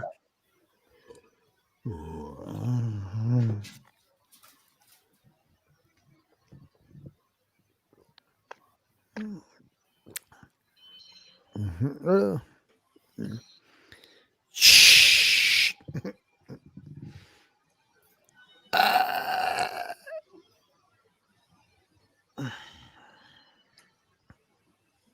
Lee, what was your choice again? What? Your movie choice. Remember? My movie choice, Blues Brothers. It was Blues Yeah. Brothers, yeah, that's right. I'd vote for that. Yeah. And then Alpha's option was John Wick. Or Starship Troopers. Well, pick one. Do you want John Wick? As I said, I don't mind if you want to do a newer movie. So, do you want John Wick or do you want Starship Troopers? Which one is it? I'll go with Starship. Right, he wants to go with Starship Troopers. That's the one with the spider things. Yeah. Starship. I remember the first one was actually good. The rest of them are ridiculous. Right, there you go. The post has gone up. The post is going up. So get voting. So the choices you have are American Werewolf in London, Gremlins, Blues Brothers, or Starship Troopers. They are your movie choices. The poll will be in the community post on YouTube. So please vote away. Don't Vote be Blues shy. Brothers, or I'll fucking kill you. No. You've not to let anybody You better think. choose on what movie to choose. Choose the movie that you feel like choosing. Yeah, And Blues Brothers. if you still pick Blues Brothers, I will not watch it because Lee's just threatened us all now. So, no, in all fairness, just I threatened them with that love. you really want, okay? So there's 4 good choices there. They're actually all very good choices. I like Starship Troopers. I do like Blues Brothers. I love Gremlins, and I do, obviously American Werewolf in London. I mean, great movie, great song. Oh. So there you go. It's up now. It's officially posted. I always thought that Gremlins 1 was better than Gremlins 2. In a way. New Batch was okay. It just kind of got a bit weird.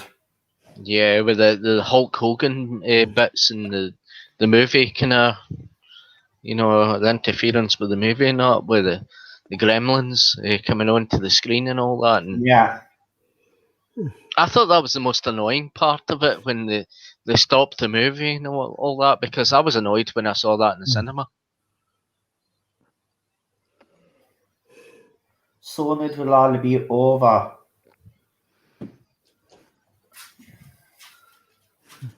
Manipulator is just cotton wool and bits of drinking straws.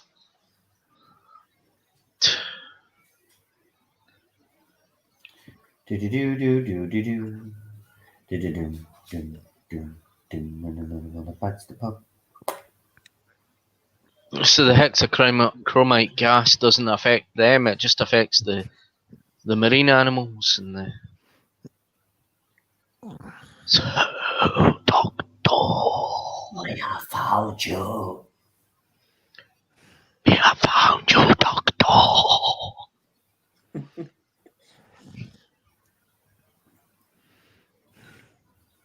I have found the Doctor.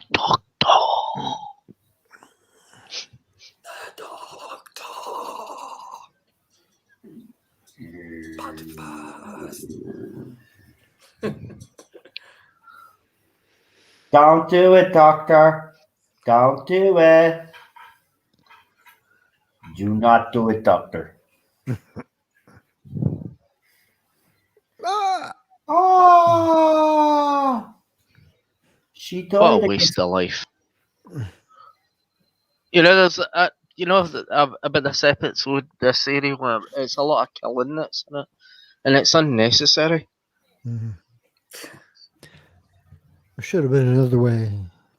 Yeah. Death's unaccountable.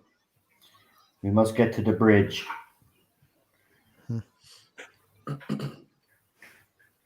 Actually, I agree with Charlotte. This is an episode where she hasn't actually annoyed me.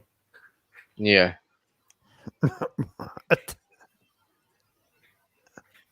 You heard it. Well, it's here actually she helps out the Doctor in this one.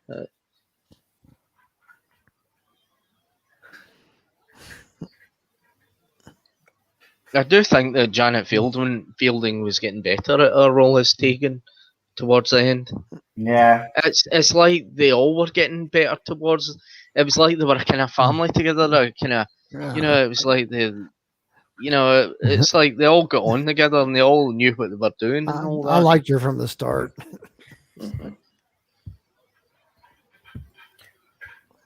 Well, she was different, to what had gone before. Before there was Ace, before there was Rose. Tegan was really kind of the first sort of independent and facetious-minded individual. She was snarky and moody and different. I mean, she had a bad start with losing her Auntie Vanessa and that. Yeah, right. To the Master. Got over that pretty quick though. Yeah. But then again, she was a moany old cow as well.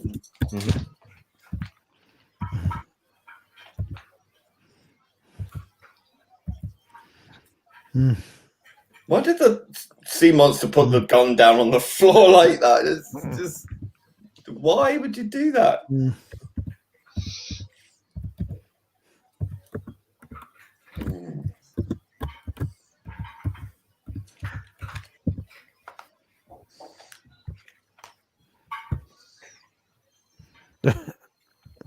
It sounds like the Candyman in a way. Yeah, it does. Yeah. But the Candyman sounds like them, but with a cold. Yeah.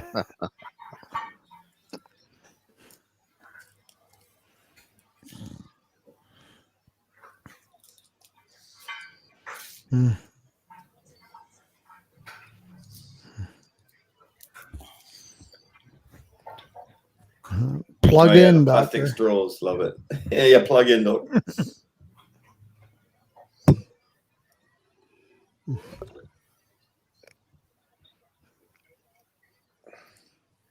Well, that concern didn't last very long. Imagine if that was his farewell instead of the Caves of Androzani. Yeah, it's very similar, isn't it? Yeah.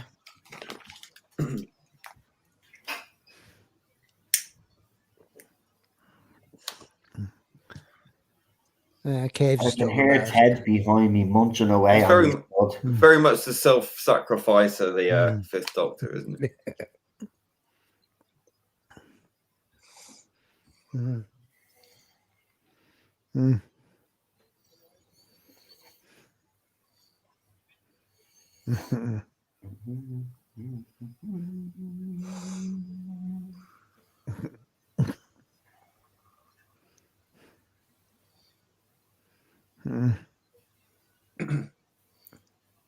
See to the other Silurian.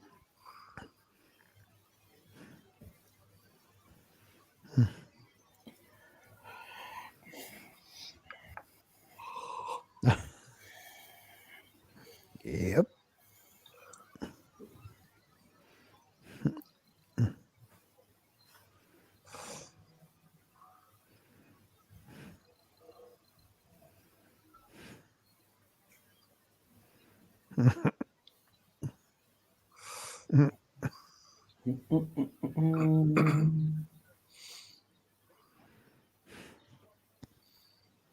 Sadaka says he's not the self-sacrificer here. He forces everyone else to take a bullet for his incompetence. Ouch. Whoa, a bit callous. Did always Turlo just shoot happens that when the Doctor Silurian for gets no younger. reason? He just shot that Silurian in cold blood. Yeah. Well, he's shot.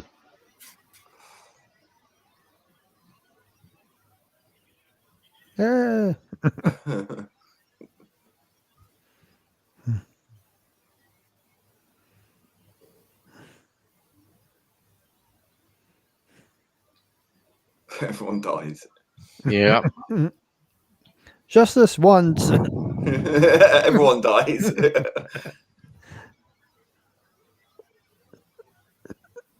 Let's get out of here. There should have been another way. Our work is done. Now we can see why he was put on trial by the Time Lords. Why didn't they just show this Should have been a episode? better way. Yeah. Dog condemned him. Oh, that was so depressing, that ending. So depressing. Right, No wonder Tegan had enough and left at the end of the resurrection of the Daleks. Right, get out of this. Oh yeah, Sadaka says the Silurian shot the base commander. Yeah, but you don't just shoot him back when he's on the floor dying anyway. I mean, like, you take the gun off him and that's it. I mean, towards the end of the Peter Davison era, it was pretty grim. I mean, the amount of deaths that was in it.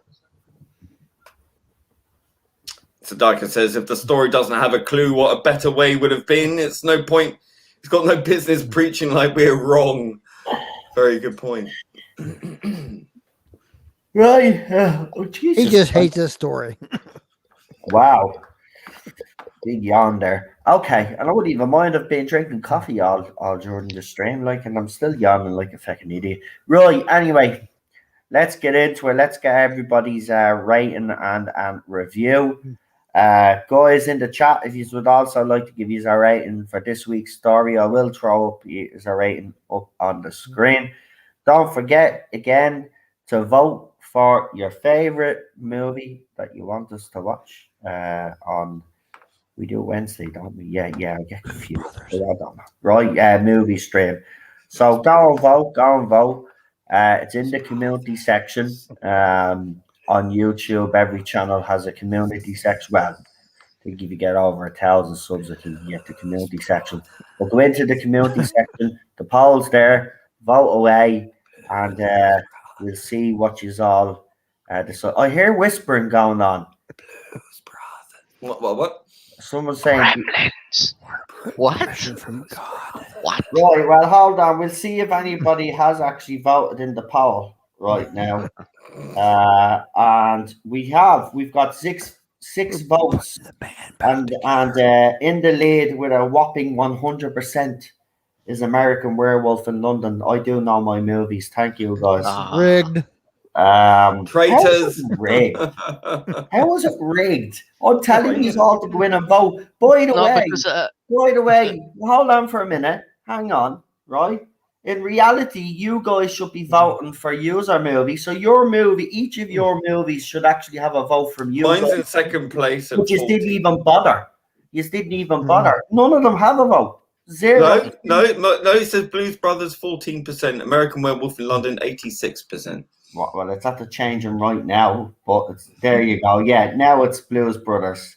Yeah, Blues Brothers has gotten 1 vote. American Werewolf in London has gotten 6 votes.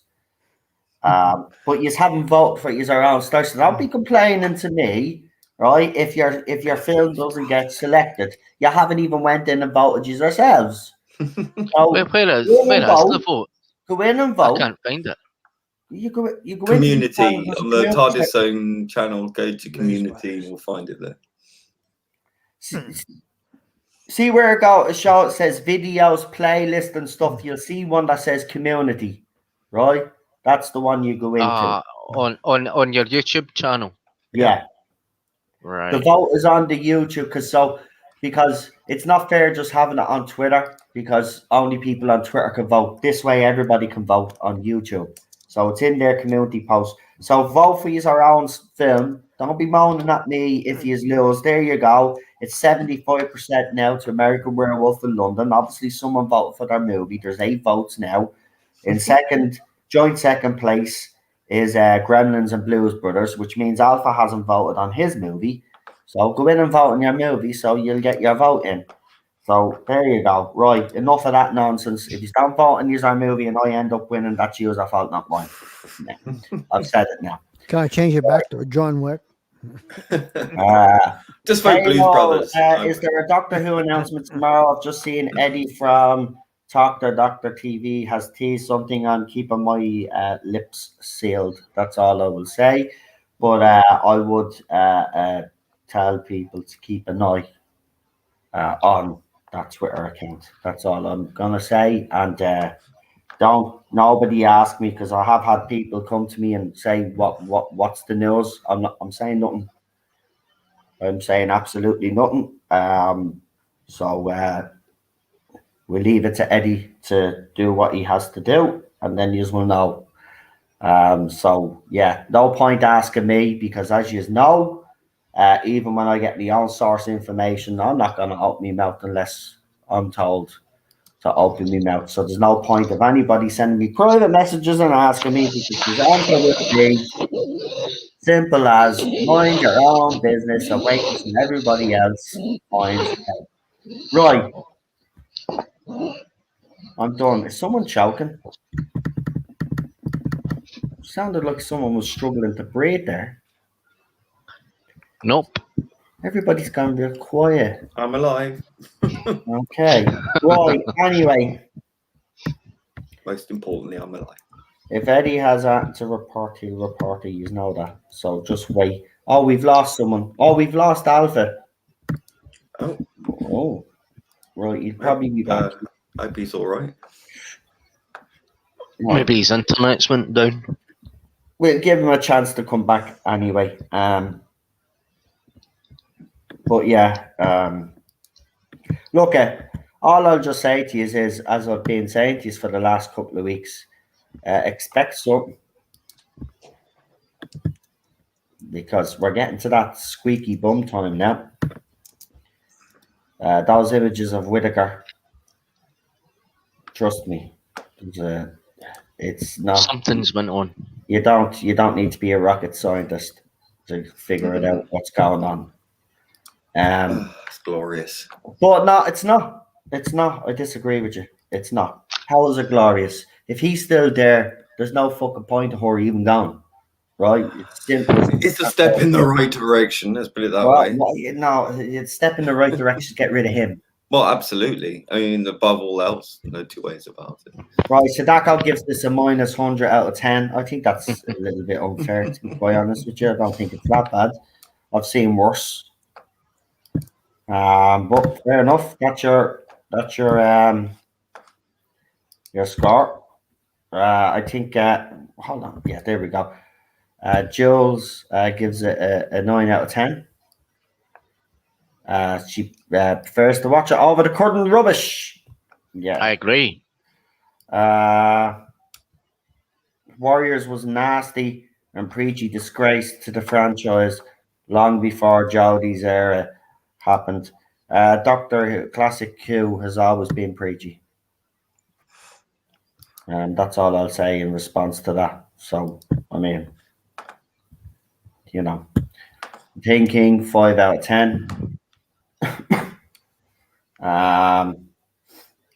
Yeah, so let's get the panel's views. If I see any more scores, I'll put them up. Hopefully, we'll get Alpha back before we finish up tonight. We'll start with you first, Lee. Your thoughts on the story and what would you mark it out of 10? Well, I kind of zoned out somewhat from this story. It's, I mean, I think the first episode was compelling. It's quite interesting and a good setup, but I just think there's just so many problems with this story, and particularly the ending being very grim. Everyone dying, and there would seem to be very little in the way of a moral message other than you know, this kind of warfare only ends with everyone dying. Yeah, I mean the trouble is with the Silurians and the Sea Devils, they never seem really very sure what to do with them. They always seem to go up and down the same story. Yeah. And the Sea Devils were underplayed and Sea Devils I thought were treated very badly in this story, if I'm honest. I mean, I think they look great. I like the design. There's so much more. I just think that it's a very clunky, ill thought out, ill executed, very kind of amateurish production. Right. You know, I think the first episode was the best out of the 4 of them, especially with the plunge into the water. That was quite dramatic. Yeah, I can't so much really to say about it. You know, it's very grim. I'm going to have to give it a 3 out of 10. Wow. Yeah. I actually think that's your lowest score on this panel to date. Probably.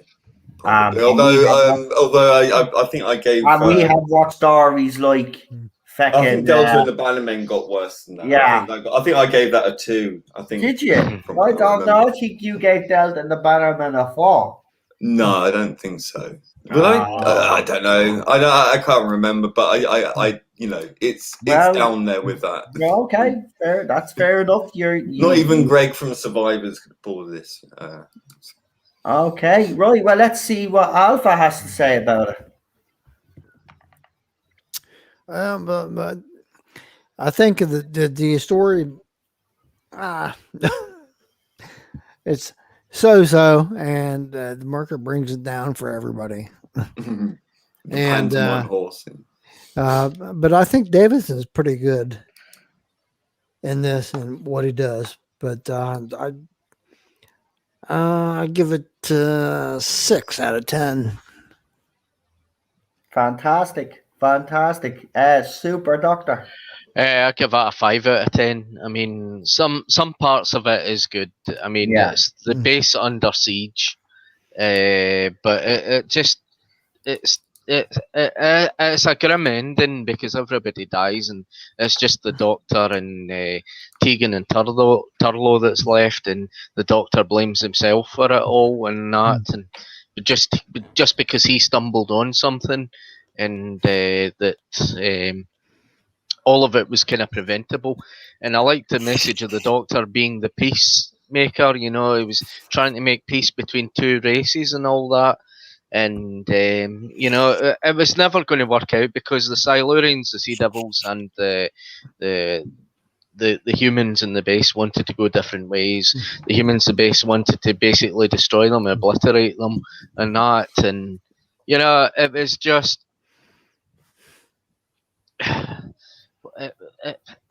it's one of these kind of stories that you will like or dislike. There's a lot of good stuff in it and a lot of bad stuff in it. The bad stuff is that the costumes look ill-fitted in that for the Silurians. You can see that the head fittings all coming off in that, and the chest plating's all coming off of the Silurian and all that, and the Murka being the actors that were in the pantomime horses and Rent-A-Ghost and that, and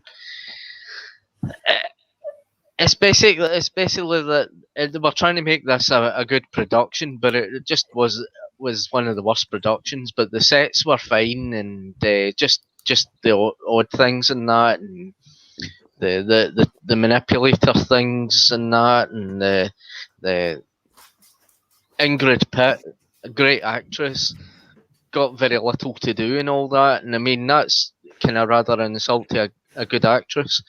But it was Jonathan Turner's idea to get more famous people and actors into the roles of the episodes and that. And I think the opener with the model shots were good. Yeah, I think the sets of the I love the Silurian battle cruiser interior design. That was great. Yeah, but I didn't like the Sea Devils because they got very little to do and all that, and they were basically they just seemed like soldiers to the Silurians.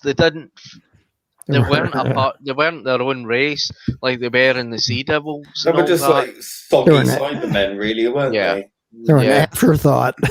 Yeah, and the grimness of the outcome. I mean, it's going to get grimmer in the Peter Davison era towards the end, because I mean it's death after death. And I mean, you can see that the strain's already taken because of the amount of deaths that she's been on the Doctor's travels. Turlough tries to do his best with little what he has got to do in that, and sometimes he can come off as a boring actor, Mark Strickson, but I think basically Turlough's story was kind of totally done because it was just only there for the plot of the Black Guardian and that, and you know, it was like that's all he was there for, and it was just like basically they were just hanging around, and Tegan didn't want to be there, so it was just like they needed new companions, new stories, you know, to kind of new tales to tell and all that. But this story is not complete bad, but it is very rank. Okay, fantastic. Listen, I'm just going to give this in the middle, 5 out of 10. I think everybody's covered everything. But while this story is, I was watching it and I was like, you know, it is dark. You know me. I've always wanted a kind of a darker Doctor. I want to see that side of him. I think it's time, to be quite honest with you. I'd like to see that I don't give a shit kind of vibe. And yeah, he did try to play Peacemaker, but I mean, his own incompetence. I mean, which happens a lot with who's Doctor. Maybe BBC should get the two of them to work together actually, and then make it be the fifth Doctor's fault that the Whittaker's Doctor regenerates, and that'll be actually perfect. The man that was hounded off social media for daring to come out with an opinion about a female Doctor be the one to actually end her career as the Doctor. I think that'd be fitting. What do you think? Fifth Doctor, Jodie Whittaker. Fifth Doctor brings the Daleks back, and that's the reason why Whittaker. Brilliant ending. That'd be fantastic. But Carlsberg don't do my dreams, because if they did, they'd be the best dreams in the world. They say. 5 out. Look, there's better stories. They're right. You do zone out a little bit. look, as Lee said, you do. But you know, I do like the costumes. I did like the Sea Devils. I have to be honest. But I yeah, think it's the slowness of it and the incidental music that's very repetitive throughout yeah, it. And yeah. I mean, it gets on your nerves. Yeah, true. And look, I'll agree. The first episode, because I even commented at the time, I said, look, lads, this isn't actually too bad. The first Yeah. episode is actually decent. How it falls off after that, each part is baffling, to be quite honest. But we have heard the stories from behind the scenes at that time. It wasn't a very harmonious environment to be in. There was, internal struggle. So, it's always going to reflect. And I think, the info, it does reflect and does, translate on the screen. And you can see how poor some of the stories are.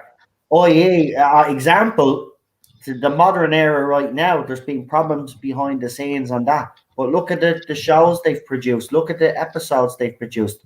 They haven't been great. So, I mean, you have to have. I'm not saying it has to be harmonious and everybody singing "Kumbaya," but if you're not working with people that you don't get on with, or there's info, it's not going to work. And that's why I believe the modern era has failed. Is because the people that we have now are just not. There's obviously internal struggles going on, and it's translating on the screen. And the same thing unfortunately happened in the 80s. I mean, let's be honest. I'm probably gonna get a lot of stick from this for saying this, but let's be honest. In reality, the doctors of the classic era are William Hartnell, Troughton, Pertwee, and Baker. As for the rest of them, you know what I mean. It wouldn't matter if they. To me, I wouldn't matter to me if they existed or not. If it was just Hartnell to Baker, and I mean Tom Baker, I'd actually be happy with that.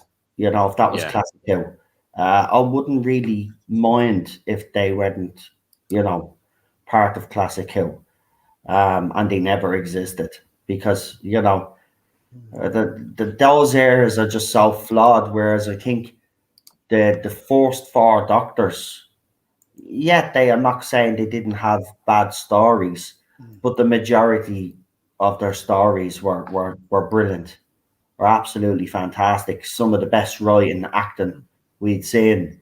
By the time it gets to Peter Davison, it's become a bit of a joke. Let's be honest. So Yeah. yeah, for me, I it would make no difference to me. But I grew up with Davison. I do have a soft spot for him. I can't stand Colin Baker, or I just can't. And Sylvester McCoy's Doctor, I'm not really, he's all right, but I wouldn't go out of my way to go buy his DVDs anyway. I wouldn't be, you know what I mean? It's just, I actually hold Paul McGann in higher regard than Yeah. Baker and McCoy's Doctors. As I said, I do have a soft spot for Peter Davison, so he gets a kind of a bit of a pass for me. But that's where I stand. Really, I don't really care for the rest after Tom Baker. To be quite honest with you, I've always felt like that. As I said, I grew up with Peter Davis, so I will have that connection. And there are stories that I do like of his, but as I said, I do believe that the first four Doctors, I think we got the best of Doctor Who. I think that for me, those four Doctors are the golden age of Classic Who and Doctor Who in general. I don't think any other Doctors will surpass those four. To be quite honest, Peter Capaldi is in there. I will throw him in there, but his season writing wise, it's flawed. But acting wise, he's up there. But the golden age is definitely for me. It's from Hartnell to Baker, Yeah. Baker, and that's it. The rest don't really care.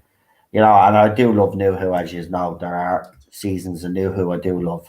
When it comes to classic, they're the Doctors for me. I know it's a bit controversial, but there you go. That's where I stand with that.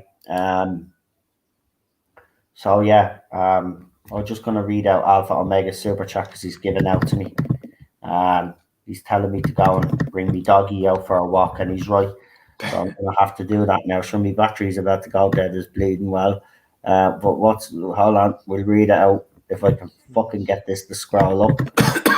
There we go, scrolling up. Yay! And by the way, I did put the poll in the chat. So he's have no excuse now but to vote. So vote. So Alpha Omega with a $10 super chat says, "Go take Ted out." Smiley face.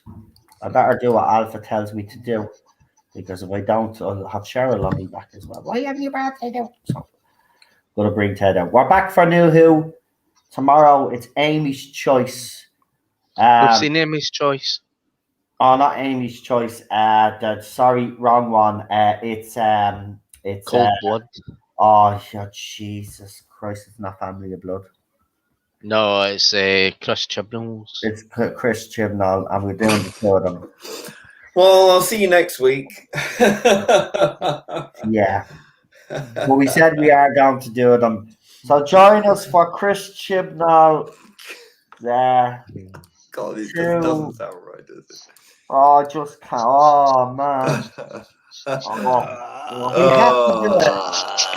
Warriors from the Deep, followed by a Chris Chibnall episode. Look. What more do you want? In fairness, it is the Silurian story, and I know you don't like the redesign, but the first part of the two-parter is actually not bad. It's when it gets to the second part that I didn't like. But again, there's a lot of Chris Chibnall traits in this. This is why I want to watch it. For example, the countdown. There's a lovely, nice little countdown in this because you can't resist the countdown. And then you'll see how he tries to further the plot with these little simple devices, which is absolutely ridiculous. This story, look at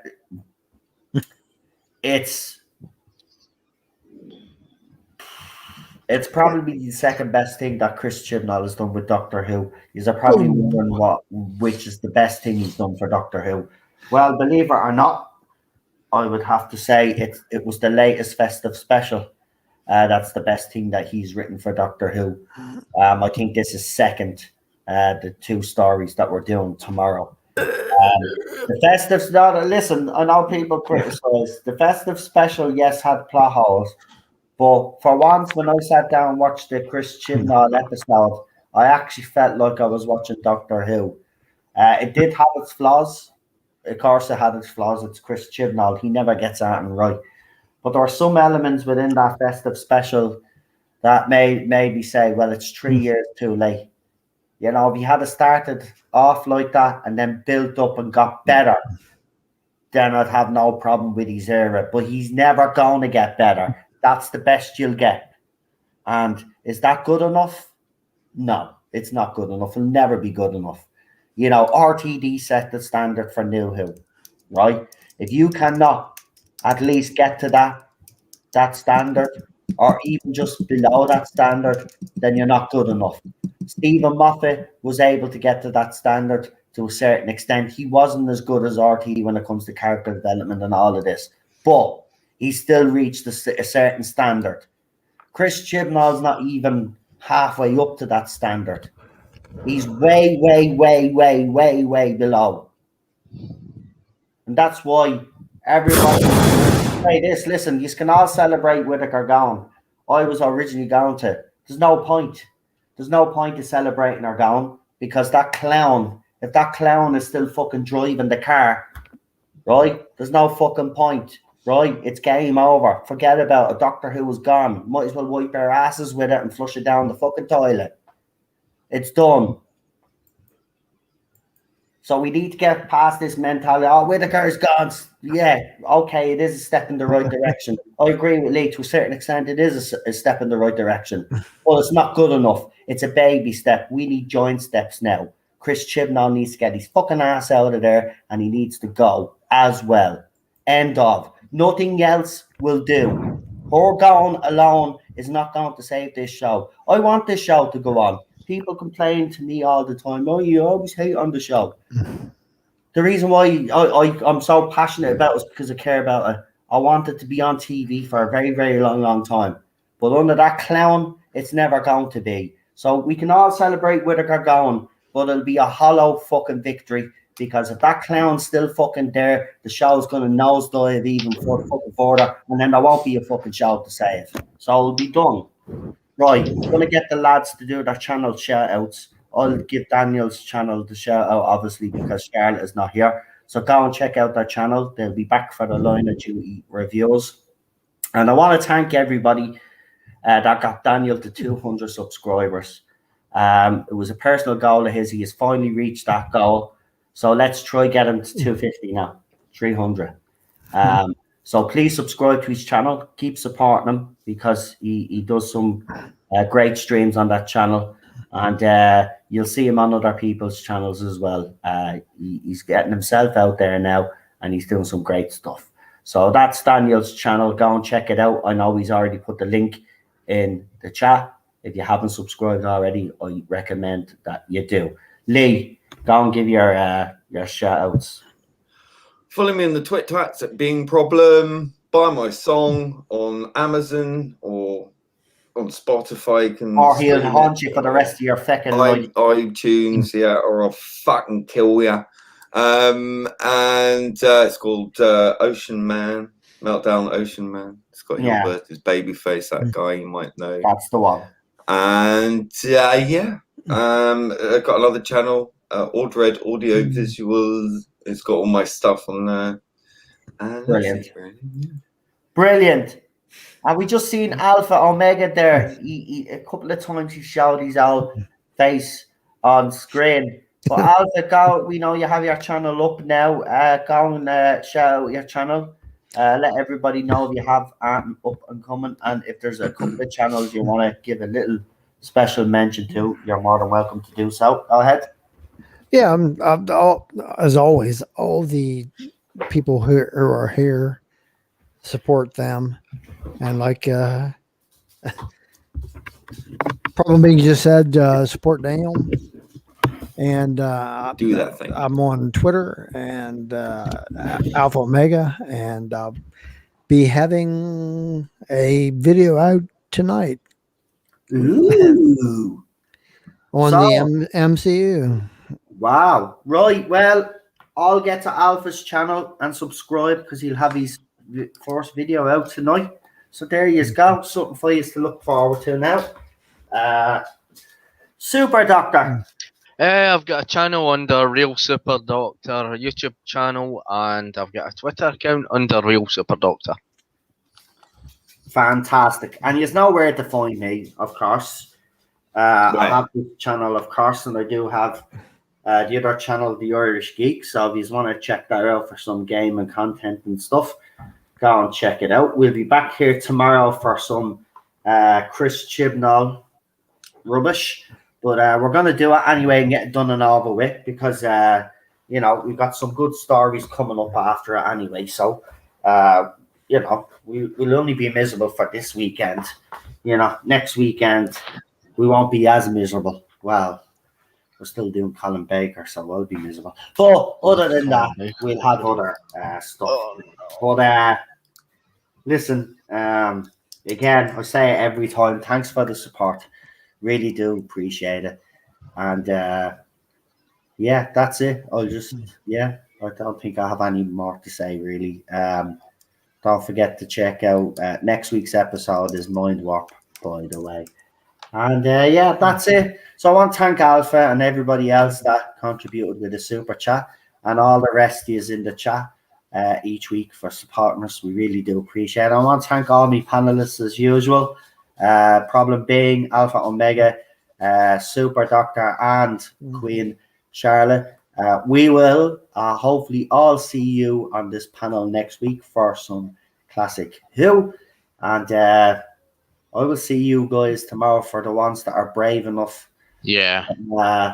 to stomach this Chris Chibnall to partner with me. But look, we have to do it. It's part of the Matt Smith's era, you know, and it's not as bad as what he has written now, I have to say. I don't know how he could go from that to what he's doing now. But there you go. Something's happened along the way anyway. So there you go. Right. And don't forget, next week we got the movie zone. You better vote in the poll now. Right? Because you know, I'm not going to have any complaints, right? Or Lee crying because No, I'd be happy with any of them, to be honest with you. But yeah, right. So there's 15 votes so far, right? So here we go. So we'll go from last place to one. So Starship Troopers has 0%. Blues Fuck Brothers. you. Blues Brothers. Vote for your fucking movie. Blues Brothers. It means you haven't voted. Go in and vote. Blues Brothers has 13%. Gremlins has 13%. But with a whopping 73% so far, an American Werewolf in London. I do have a funny feeling that American Werewolf in London's going to win. Might do. Yeah. Might do. Because surprise. it's like they're all. I actually think, and I would put Starship Troopers in this. I know I had sequels that are all shit, but the first one kind of was an iconic movie because it was kind of like it was a kind of B movie that kind of turned into an A movie, you know what I mean? So I like the first one. Blues I want Brothers. to change it back to John Wick. I mean, Blues Brothers. Yeah, what can I say about that movie? I mean, it's a cultural icon. Everybody loves Blues Brothers. If you don't, there's something wrong with you. Of course, Gremlins is another iconic movie. I love that movie. The second one, New Batch, is not really that great, but it's brilliant. But An American Werewolf in London, I mean, the soundtrack, right? The fact that it's based in London in the 1970s, isn't it? Yeah, I love all of that, right? But the transformation in that movie, where David transforms into the werewolf, is probably one of the most iconic scenes in horror, in genre, that you'll ever get. Also, if I'm correct in saying, the same director that directed Michael Jackson's Thriller video, so there's a connection there. So keep voting. There's 16 votes now. Someone has voted for the Gremlins now, so Gremlins now is in second place with 19%, and I'm down to 69. So there you go. Keep voting away. Good number. I think it's going to change as it goes along. I mean, it's not going to stay the same. I don't know why you got what you're all going to try rig it now. There's no way of rigging a poll on YouTube. You still know that. So like, just get more people to vote for me. Yeah, that's it. Well, you could. Yeah, well, if you just want to get your own campaign. To be honest with you, I'm happy with it. Absolutely, any of those films. Same here. And I'm being honest. Seriously, you still have to vote. You know, because I bigged up American Werewolf in London. All of the other movies are fantastic movies. I promise you. If you haven't seen Gremlins, Blues Brothers, and Starship Troopers, you are missing out. If you have seen American Werewolf in London and you haven't seen the rest of them, I would suggest that you pick one of the other movies because they are good movies. But if you've never seen American Werewolf in London, well, I think the panel would agree with me here. It is a good movie and would be worth voting on as well, just like the rest of the movies there. Right, I'm going to leave it there because I did say I was going 10 minutes ago, and I better go now. Chris, that's it, Chris. You're sacked. You're sacked. You're done now, Chris. Sorry. I knew whatever movie I suggested would count anyhow, so I know Newton. What you mean? You didn't I know no would win. You know what annoys me? It's like you didn't even vote on your own movie. It still has 0%, which means you haven't went in and you haven't voted on it. So don't be crying. I just had to come up with something. I mean, right. Well, you did pick John Wick. Why did you change your mind? I love He's it always when Noel changing his gets, mind. Here's one for you, right? Hold on. agitated. He goes Anybody up in the chat there, right? If I had to put John Wick up as Alpha Omega's choice, press 1 if you would have chose John Wick. And if they all press 1, Nobody chooses. you chose it. You changed your mind. I said, "Are you sure?" And you didn't. You chose. Yeah. Blah, blah, blah. Odd Bandicoot 96 asked if there's any news incoming, and sorry they were late, but they missed. We had a watch along of Warriors. Not Warriors Gate. The Warriors of the Deep. So you didn't miss anything. No, we just had to watch along. And I've got to shoot, so I'm going to say good night. And, and I'm going to say good night. And and I'm going to say good night Alpha as well. Omega's choice does change because he's voted on his own movie, and then maybe other people might vote on his movie if they see that the movie has a vote. Well, if I see that one vote, yeah, okay. Yeah, so give it a vote. You never know, Blues man. Brothers 2000, get out of here. No, that's hold on now. I'm even going to say something before Lee goes. Abomination.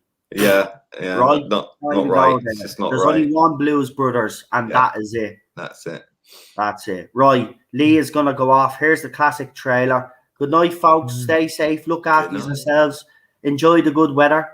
Because we're all getting good weather now. Enjoy it. And look after yourselves and you know. And I'll see you tomorrow for You'll see me tomorrow. You're going to have to suffer that with me as well. Oh, my God. I have to suffer this. Yeah, it'll be grand. It'll be grand. It could be worse. It could be worse. You know, we could be watching Jodie Whittaker. So, like, you know. Yeah. I thought, see Mira Sayal in this, I thought she was good in it. And I always thought that she would have made a good companion. You know, she got on well with Matt Smith and the chemistry was good. And I thought it was like a breath of fresh air compared to Karen Gillan. Yeah, you're not a real fan of Karen Gillan, aren't you? No. Well, I like her. Her. She's nice. Nice to look at, but... I knew you were going to say that. Right. We'll end the stream there anyway. And we'll say, Doctor Who hasn't been short of not everybody. Strong women in Doctor Who. Right, here's the classic trailer. Good night, folks. We'll talk to you soon. Have a good one. Bye-bye. Bye. Goodbye.